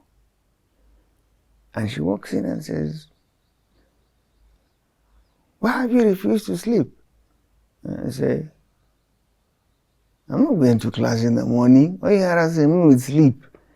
I mean, that's how we used to joke with them. Because, by the way, anybody who has spent time in a hospital, in admission, they will tell you, the nurse is your best friend, not the doctor. The nurse. The nurse. True. The doctor will see you at 7 in the But morning. the nurse. Read the chart. Yes. Add or remove some dawa, and go. Now the nurse is on calls or something until he comes back in the evening. So who do you spend the day with? The nurse. That's the one you need. So I'm looking at this nurse. I've never seen her. And she walks in very confidently. Says, no, today you have to sleep. This thing of you not waking up. Puts my telly off, draws my curtains. I don't know what she did behind here. Because everything was behind. Here, everything was behind. And you had never seen her? Nope.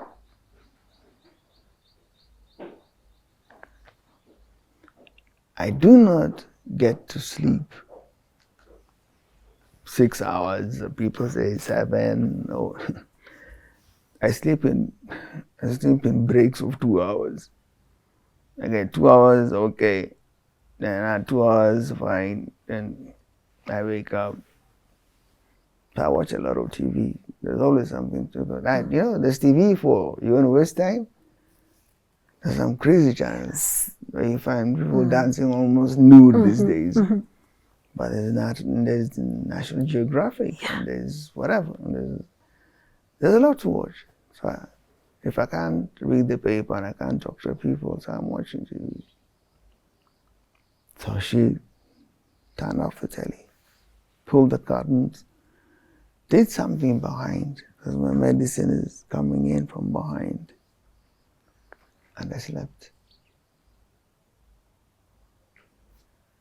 From 10 till 7. When now the day nurse came and she was like, "Hey, no, makubali kulala."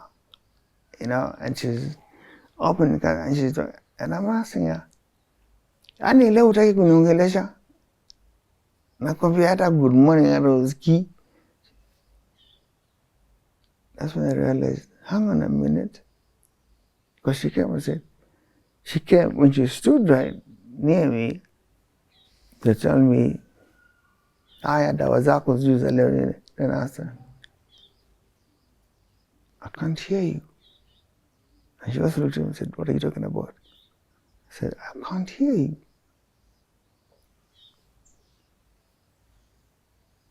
And that's how I lost my hearing.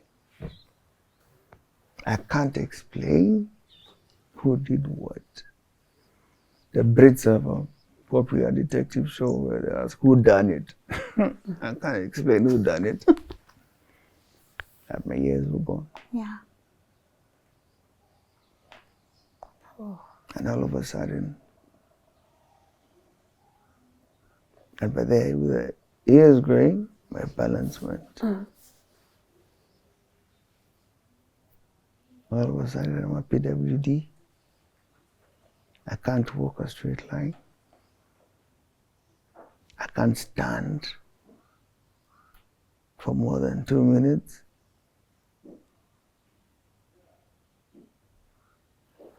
If I sit, I'm fine. I can still drive, by the way, because if I'm sitting. But movement. It's tough.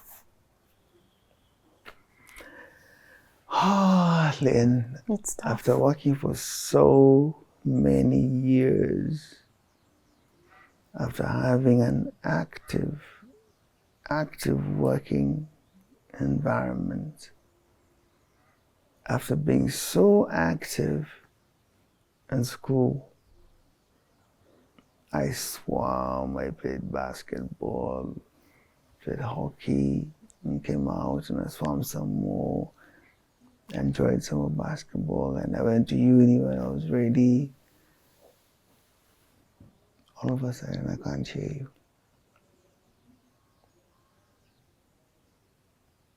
you. I wouldn't wish it on anyone. I don't know what to say. Yeah. There are a lot of phases that you have to go through. Mm-hmm. Do you have a spare? No, I mean, the spaces of acceptance, realizing I can't do this anymore.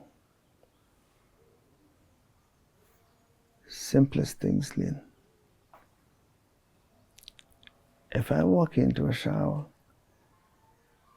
I can now not ever just look up and enjoy the water. Because the moment I look up, my balance goes.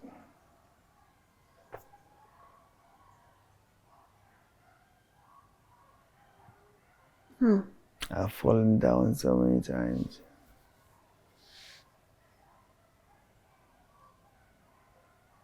That's very interesting. You're a hazard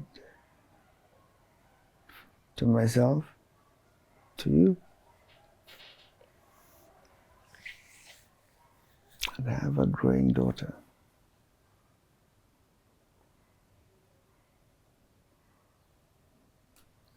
And she's just thinking, what is going on with Dad? Slowed down my wife's career. She came back one day from her last tour, Kabul, when COVID shut down the world. And we got her home just on time.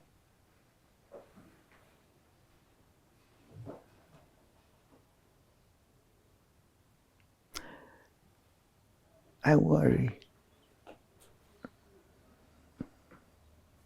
I worry about my daughter. What does he do to your child when they wake up, leave you in bed, come back from school, still in bed? What does that do to a child?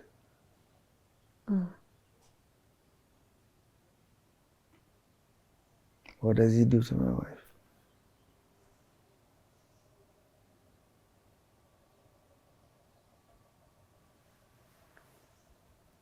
I can't plan for tomorrow. It's too far from me. And that's how I lost track of everything now. Because everything sees the importance.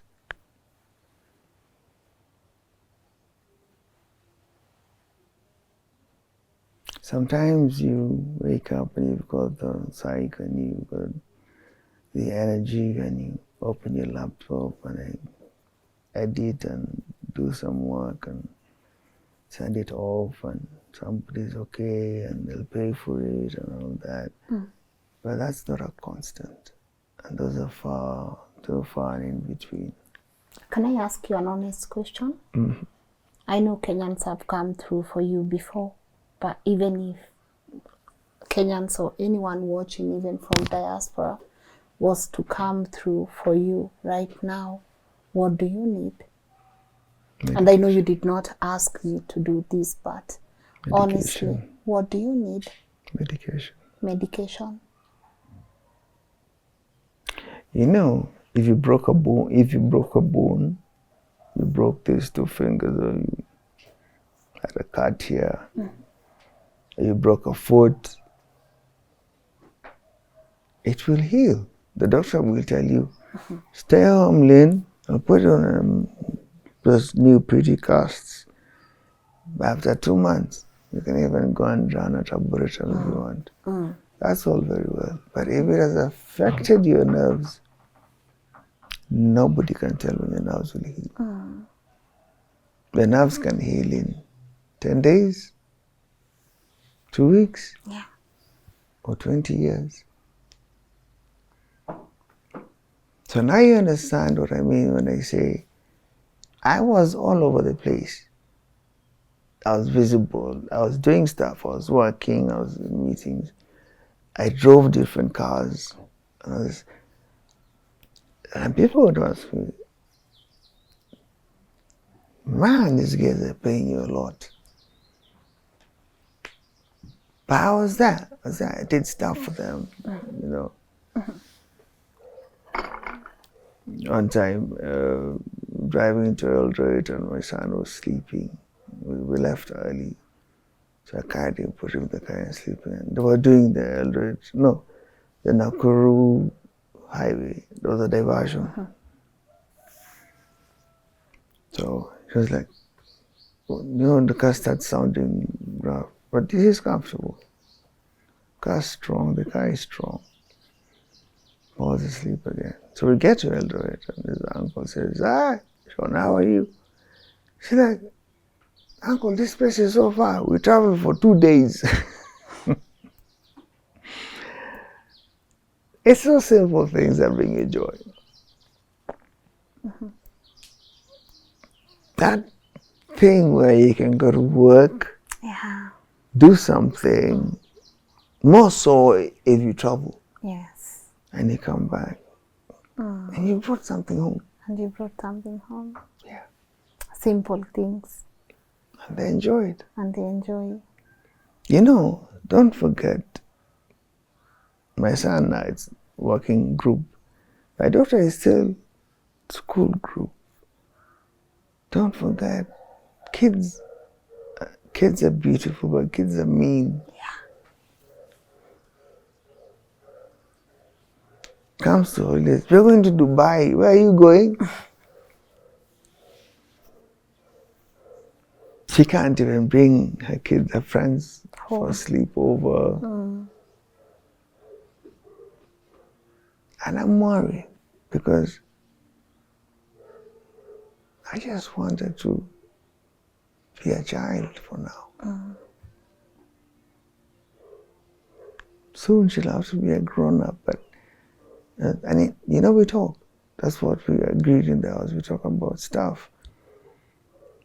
And I'm telling her, I don't want you to grow up without being a kid. Be a kid. Because how you grow up and you start to do kid stuff. It won't work.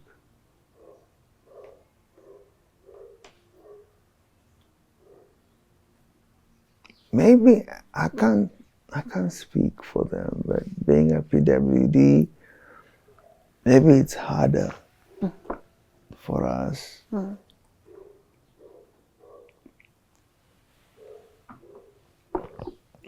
If you've been doing it from the beginning. But when you've had a different life, you go where you want to go, when you want to go. Yeah. That's over. That's over. You eat what you want to eat when you want to eat. Yeah. If someone, before I invite Teresa to come and say a word or two, but if someone is watching you, Louis, what advice do you have anyone in a working environment? Because I see how people push themselves for companies. I see how people give the best to their organizations. I see how people give the best years of their lives to these, again, companies or organizations. But sitting where you are sitting right now, what advice would you have for anyone? And also, where do we draw the line between friendship and colleagues?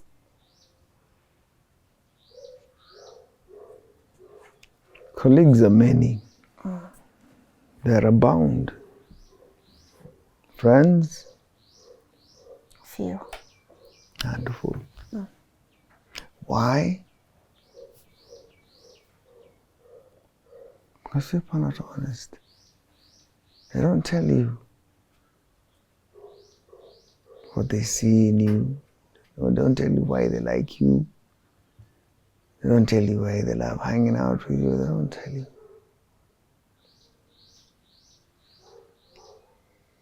They won't. For career, I always imagined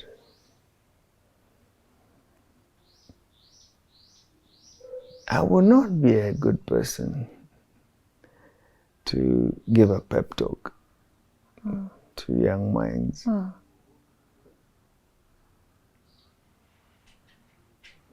Because what God allowed me to give,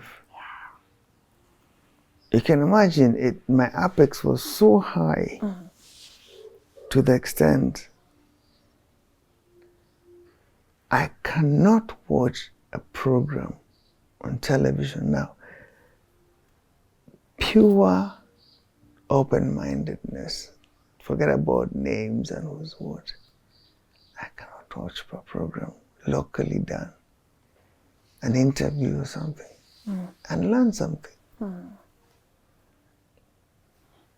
Instead, I end up burning here with a feeling, if I could just talk to this guest. You can see this person has so much to say for the issue or for the betterment of immediate society. But they're being asked 2 cents questions, and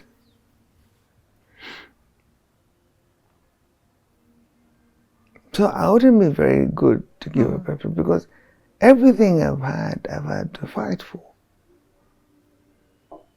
I already told you, I was born and bred in East London. Well, I can tell you that to prove to people. You do not have to go to Kianda High School or Nairobi School or Lenana to speak English. I chose to speak English because it is not a Kenyan language, so I give it that respect and speak it like they speak it in their country. That's why it's easy for them to say, we want to sit with him in a town hall meeting or in one of the European countries meeting an ABC. They want to see. They want to see, and then you can speak like that. That's all very well, but when you lose it, when you lose that, when you lose that audience, you lose that.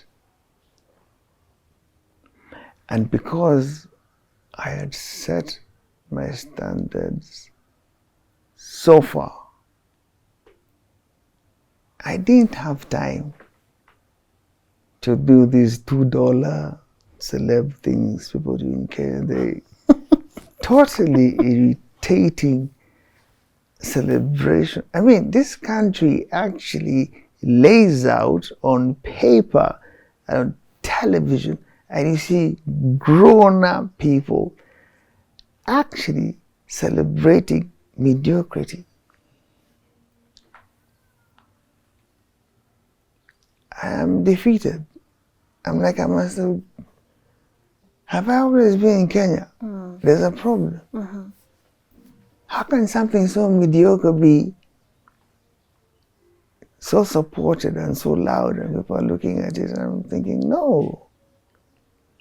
It is not my job to take my product down to the level of that simple-mindedness. It is actually my job to bring that person up to where they can understand their place in society, whether they're in Kayole, Kibera, or wherever. Grow their mind. Okay? I mean, sometimes the frustration bites and it hurts. And sometimes we sit there and we look at each other. And I tell my wife, and I keep telling her, you know what? We're in the slum. But we will not be the slum. We're in the slum, but we will not be the slum. We will not be the slum. In Nairobi, if I picked up my phone like this, I'll automatically call a gentleman called Humphrey Slade. Humphrey Slade will respond. He's not going to tell you, why are you calling my house at this time of the night? Stevie Teller will not ask me. And this is important. These are important people, and I want them to be noted what they've done, because they've responded regardless of time or hour. They've responded. They will respond even to my wife's phone call when I can't use my phone now. And they know if they can reach Humphrey Slade, there's help. You know, at least there's consultation fee or something. If we can reach Stevie Teller, there's help.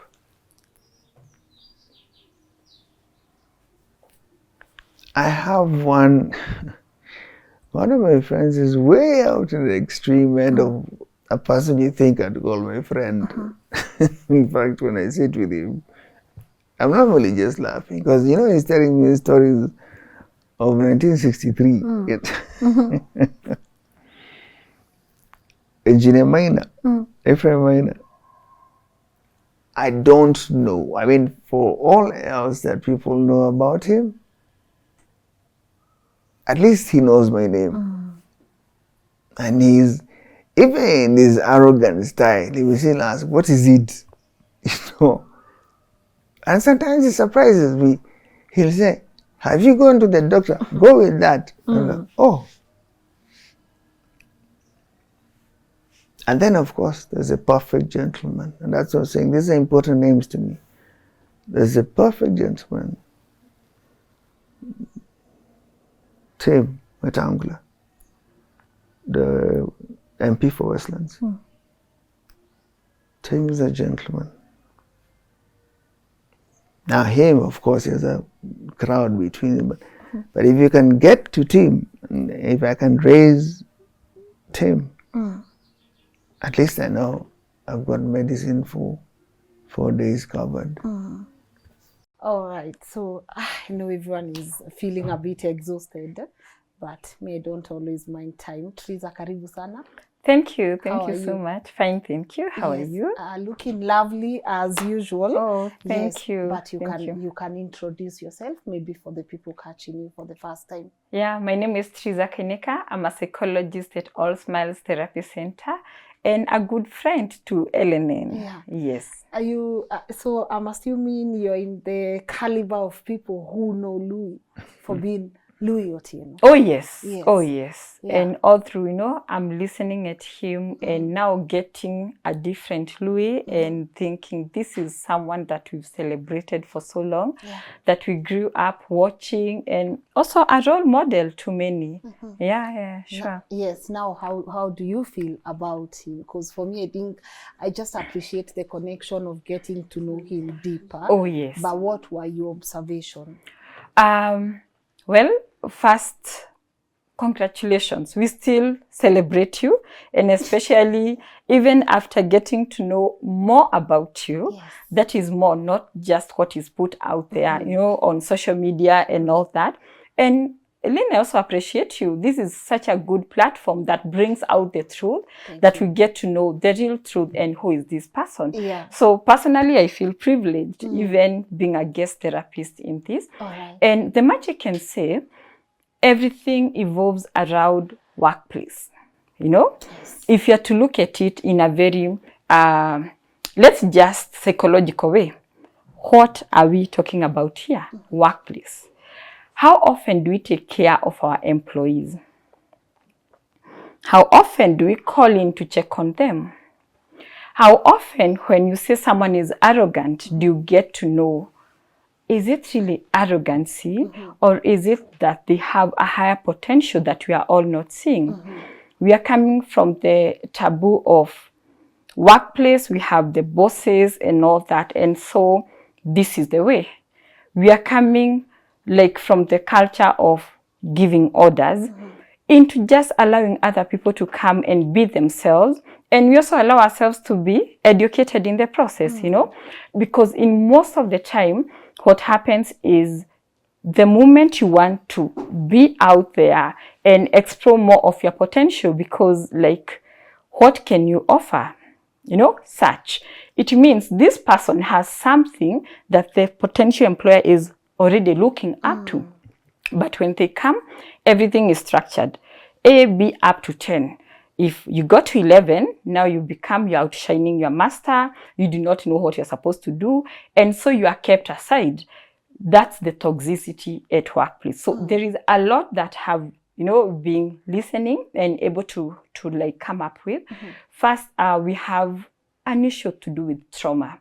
And it's so unfortunate when employees need to leave work environment and they have traumatic episodes because of the things that they went through, you know, things that they went through that ought to have been taken care of by the same employer, because they spent more time working there more than they even spent with their families, which means even for any employer out there, you are responsible of ensuring that your employees, they are working in a very conducive environment. And conducive environment is just not a one-way thing.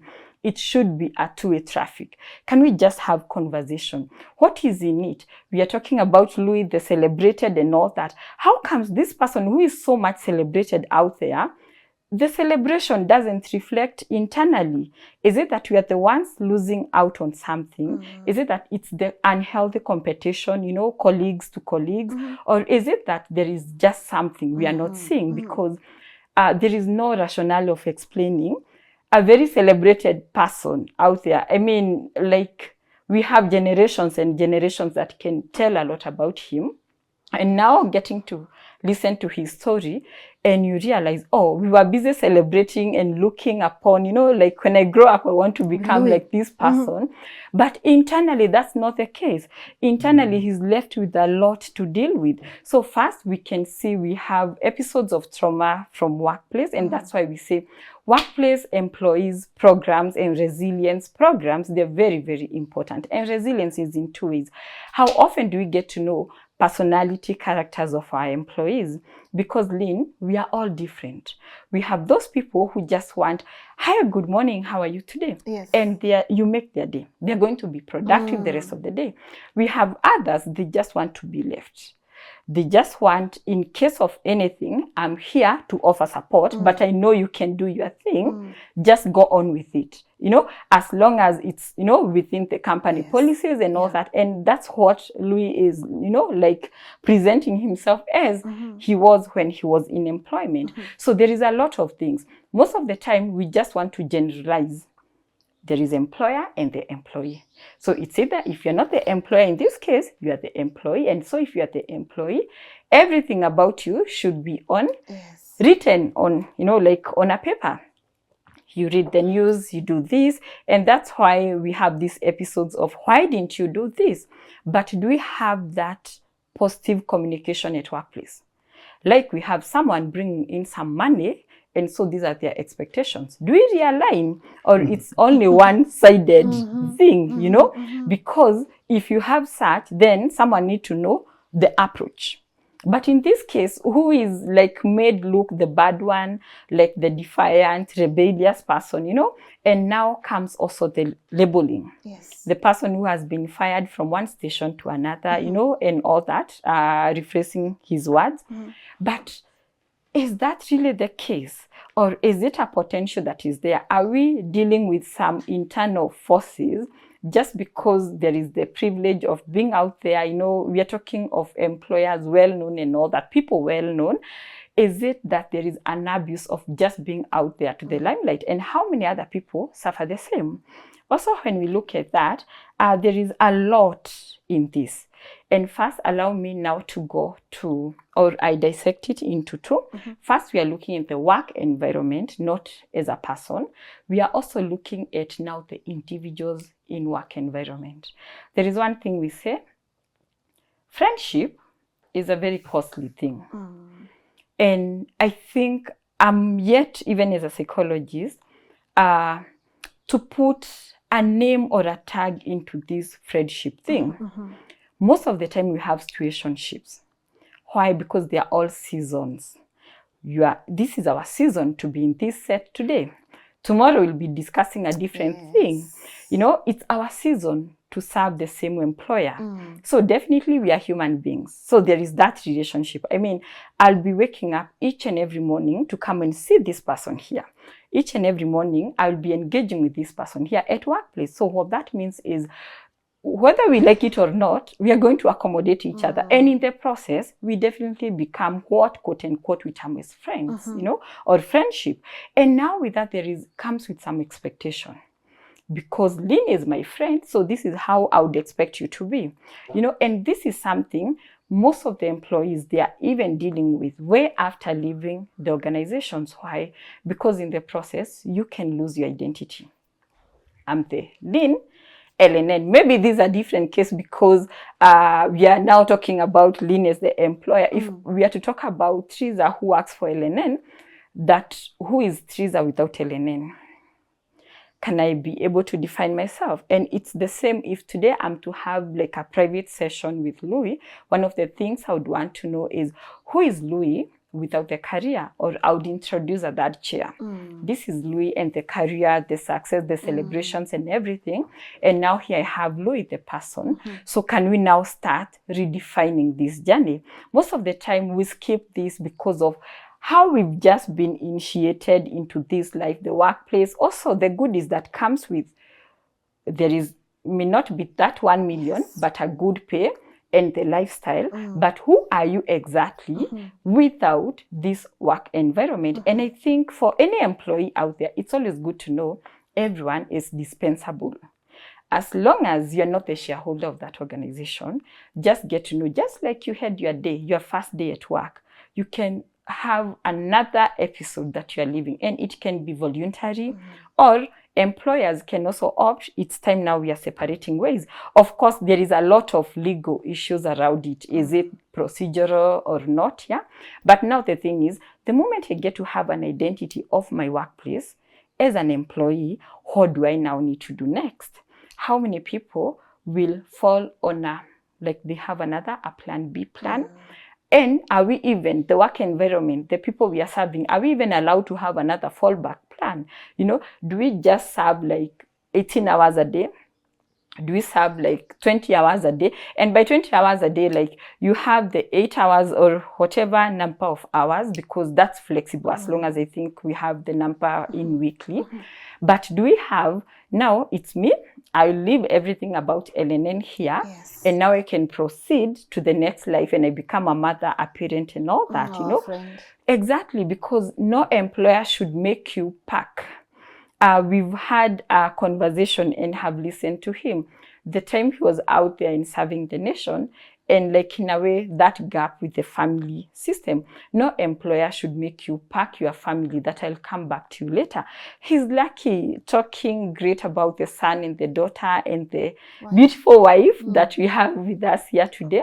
Because in most cases, some people, when they now want to go back, and a time can be upon retirement, you have nowhere to go because the moment you are busy serving your employer, you actually lost your family in the process. So do we really get an identity? I'm a lecturer at this place, I work at All Smile, and so without All Smile, I'm a no one. You know, that's one of the things. And of course, that comes with a lot of things, including the financial management. Have had you ask, you know, Louis, about what happened to the savings. And you see again, the culture things. We are made parent ourselves. He's the last born who, in a way, had to provide for other people. Also, he's a pioneer who has held hands to many people into career and all that. Like at time, it's not selfish to just say, this is who I am, and this is what people expect me to be. You may not be what they want you to be, but it's good to differentiate between what is good and what is right. What is good is what makes other people happy, what is happy for everyone, but is it really the happy thing for you? I can say from this, there is a lot of lessons to learn, and especially to the young people who are starting their career now. The moment you have your entire family burden, get to know. And I think these are good cases.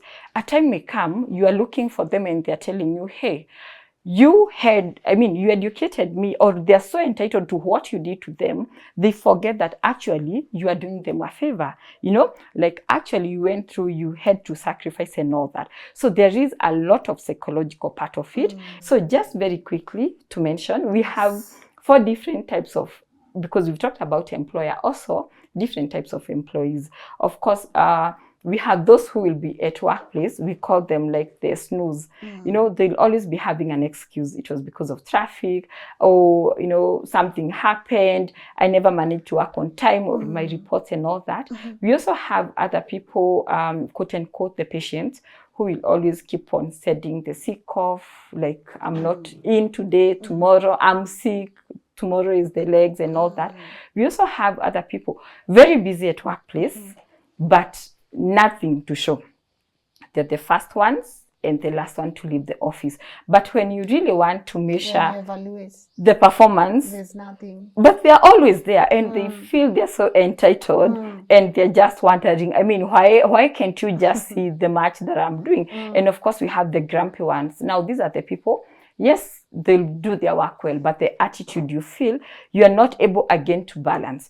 This is now the homework to any employer out there. If you're able to classify within the 4 categories, get to know what they require, even before we get to the us parting, like now we are firing and all that, they first require to have that psychological attention. Lynn, someone might be coming to work after they've just been served with a divorce paper. How are you expecting them to behave at work?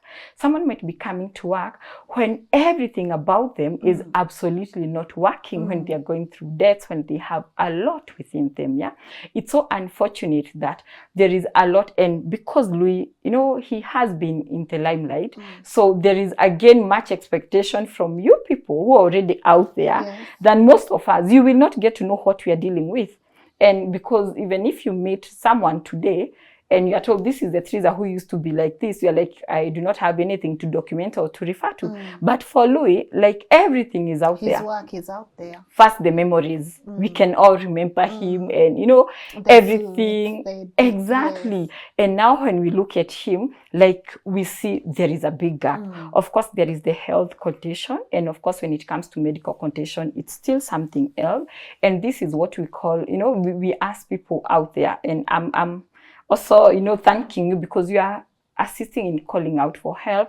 Of course, this not being the main aim, but you see, someone, they also need to be medically fit. I will not go much into the medical condition and all that. And I'm so sorry for the situation. I know we talked last time, and also hearing about the poison and all that, which again associated with a lot of politics. For me, I would be more interested with him as a person, and how his current life, has taken a very significant change. The acceptance, how do we first fight the acceptance? One thing, acceptance never comes like, yes, have accepted. It's a process. Yes. And this may be something that Louis may also not be aware, or anyone out there. It comes with, can we start from where we lost it? We start processing slowly until we get to where we are at. The moment we know now we are to present, can we now be solution focused? Can we now see, how can I get out of this? How can I be better? You know what? He was once celebrated, and for me, I'm just very, I know and I believe he will still be celebrated. Yes. And I pray that it's through LNN that we are still going to celebrate him. Yes. I mean, he started when he was young. He said something that is very, touching. Maybe when they're telling about all this, they've also forgotten that I was the youngest. That comes with mentorship. Maybe if he did something that was not right, someone ought to have mentored and not to come and start laying fingers. You can imagine of the people he's talking about. Some, they are late, so we do not know. I mean, we missed an opportunity of meeting, but he had the first opportunity to pioneer, to have them interviewed, and the people who changed, the face of our televisions back then, and maybe like what he has talked about, being the pathfinder. The pathfinder. We may not, maybe today we may not be having some of the things that we have, but again, here he is, and this is the person we have. Yes. How can we, without judging and by all kindness, come? Because one thing is, we need to stop talking on, I was into, this is who I am. Yes, I can refer to my past. I achieved ABCD, and today I'm like this. However, this is the plan that I have. You get, it's a three-way step. I was, I am, and where I'm focused into, because when we get lost to our past, we are not able of being here and now, and that affects so many people. The way he's talking passionately about the daughter, you can also imagine how she's feeling. The son, the mom here, you know, you can just imagine it's an entire family system. And also it goes beyond just the family of 4 to other people, and also for their friendships, you know. So just to say, let's not put in expectation to anyone. No one owes us anything. And that also applies to even our day-to-day. Lynn, like, first, congratulations by there. I know I'm saying it at the middle of this. Congratulations for this big achievement. I mean, it's so great of you. However, if someone doesn't congratulate you, imagine they don't owe you, because you are still a winner with or without them saying it. You have it. I think that art of knowing it's me, I'm here, and it's just me. What they say may not come so much to break. You know, it breaks that in today's era of social media, Louis is still not able to go back, knowing businesses they are being, I mean, we have the negative part of it, which I may not know, because you people, you're already out there. But also we have the positive part of it. Like All Smiles through LNN, which is also a social media platform. You know, it's something that we can touch on. And you see, he has the talent. Beauty. Listening at him, that's a gift. You know, right this there. is a gift. It's not acquired. Yes, the school will go to teach you the modalities, but I believe there is so much about him that if today there is Louis YouTube channel, we would all run there. We subscribe, and we know, like, the burden of buying medicine is not there. But now you see, the fact that he's not going back is because of the traumas. They came, they said this. When I'm seen online, they'll still come, the keyboard warriors and all that. I know you people, you pass through a lot, but the resilience of knowing, by the way, these are invisibles. You know, the moment you put all of us as being invisible, it will help you a lot, because how you can never wake up and you start, like, you know, fighting with the wall. Not unless now psychologically we say, are you hallucinating? Are we dealing with psychotic issues and delusions? But the moment, you know, that resilience, of course, is never acquired by, now I'm going to be resilient. No matter what you say, it's not going to affect me. We first need to process and get to know. Those people, they'll always come to project their insecurities. Who knows, Louis, maybe some people who fight you, they are people that they felt you were out there and your star was so shining, and they had to step on it for them maybe to grow or to be somewhere else. You know, some things, they just come by knowing. When you are like this, and I do not want to be online, might mean someone is like, yes, I'm achieving. So the more I keep on publishing wrong things about him, the more I'm going to achieve on him, and the more his star will go on, you know, deepening into hurt, into emotions, into trauma, and also hurting other people in the process. So I know there is a lot to like walk the journey and get to be us without them that we had in our past lives. And we say, fine, this is another journey. How can I become big again? Because without KBC, NTV, Nation, Citizen, Louis is still a big person. He was, and still he is a big person. He was even before this. Oh yeah, definitely. He's talked about post-bank, and I'm looking at him and say, guy, you are so wise. Like, how do you convince your boss? You see, you are too big for this, but you know what. And you see, he's not going like, you know, boss, I can do this. He's like, boss, can I just help you? Because you're so big. And you see the act of praising, like, he's very creative and very innovative. There is so much. Like, I just wish that people can get to see the light in him, and that even for Louis can be in his present moments and get to see who you are, because I'll tell you for sure, what our eyes see right now, it's not who you are. Who you are from just today's conversation, I have a very different perception, and I want to believe even the viewers the same way. And you're such a great person that even this nation can never afford to see like this. There is so much about you, and guess what? You're even more privileged because your talent, the same social media you're talking about, that's the same that even before we go to the next employer, that's the same that can make you, the same that was used to break you, can actually make you and give you a very great comeback. Beautiful. Yeah. You are, you still will be. You are, you still will be Louis Otieno. I feel like there are things you can't take away from someone. Yes. I think there's a gift that you can, and this is not just a gift, it's a gift that has been matched by the skill set and the mindset. It's full circle. So I feel like there are things people think are easy to achieve because you saw Louis in a suit and this English and you think you can do it. But look, it's not sustainable. There is no lifeline because it's not in you. Exactly. You get what I'm saying? Yeah. So my guest in the morning spoke about something. Sometimes we want to be people, but we don't have their grace. Mm-hmm. Does it make sense? Sure. You want so bad to be Louis Otieno, but you don't have Louis Otieno's grace. Mm-hmm. So you will be him for a month or two, but the third month you will give up because this was not you in the first place. So I feel like you are, I feel like you are, and you still will be Louis Otieno. Like me, no one can convince me otherwise. You with no matter the like I'm telling you right now. Even if Louis Otieno was to go out there and come out with a podcast, people would still watch. Not because they want to, but it's because they admired the craft. So this is not it. I would love so much. I thank you for all those things you said. One, because they're humbling to me. Second, because I listen to you and I see the pictures.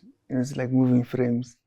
I see the frames, I see the pictures, I see the knowledge behind it, I see the support for it. And I really hope that between you two, you actually may make time, to actually now give a chat, talk to people. Yes. Because a lot of it, like you're saying, it's different when you meet people. And when they need to meet people like you, and they need to meet people like you, and they need to have these kinds of examples, because honestly, the kind of examples that are being put out there on television, whether local or foreign, they're 99% are actually telling any responsible parent what not to do. You don't want to be this, you don't want to do this. You don't wish this for your children or for your friends. So how do you protect your family, how do you protect your friends? Like, it's very difficult what you're saying, because I cannot just assume my children are my children. So they should just wait for me to do what I need to do and go on. We purposed as a couple. We purposed several things. When we got married, and like you're saying, and I got married young, because I told you, I did not have time to be a last born. There's always things to be done, and mom would just be, this and this and this and this. So when I say last one, and then someone says, oh, you must be so spoiled, I'm thinking, it's nice to be ignorant because you don't know anything. And if you could understand how important it is to get the real picture and the real version of what you're saying, like what you're saying for yourself now, it humbles me. And what you're saying about what I can still do, I can tell you for sure, your number one fan now is my wife, because sometimes I think she just feels like kicking me. Like, get up, this is not it. And I say, but where do I start now? Where do I start? You got, look, it's Saturday. You've left the house early. I don't know, but it's not that I had that kind of life, but I wish, instead of going home with a packet of medicine and drugs, I wish I could go home, carry a pizza for my child. I wish I could pass by and pick up a muffin for my wife or for my daughter.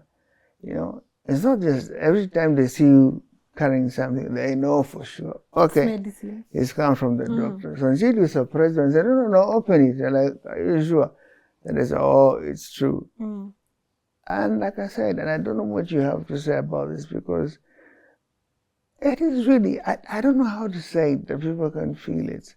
When you're from a position of being a fixer, okay, you're a fixer, you make things happen. And if I tell you the levels at which things need to happen, then you can imagine. Even way back, like it surprises you about post-rank. And I'm telling people, and I'm proud of it. I was a junior clerk. I would be happy if somebody hears that and knows I have a chance. It doesn't have to end here. And I'm not the typical man who's going to sit at home and grumble that, my wife has a job, now she thinks everything is made.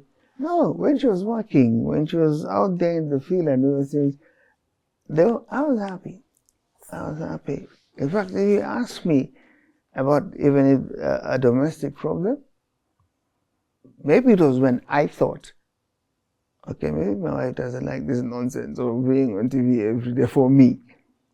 Until she had to assure me, no, do it, but talk to us about it. It changes so much. Mm-hmm. Because sometimes even from your own home, you can feel like you're alone. But no, it's different when your wife tells you, the job is not the problem, but include us, Beautiful. Thank you also, Teresa, for always being a voice, for always coming through, sitting with us during these episodes, analyzing them sometimes when you're just talking to our people and adding value to our work. I don't honestly take that for granted. So even I know you're supposed to be somewhere right now, but you are here. For me, it goes a long way to showing that when people come together, they can be able to create a community that they will be proud of. And to you guys at home who are watching, you know how we do here. So I want to put a disclaimer. Louis has not asked me to do any of this, but you know how we do it here. The number of your screen is very important.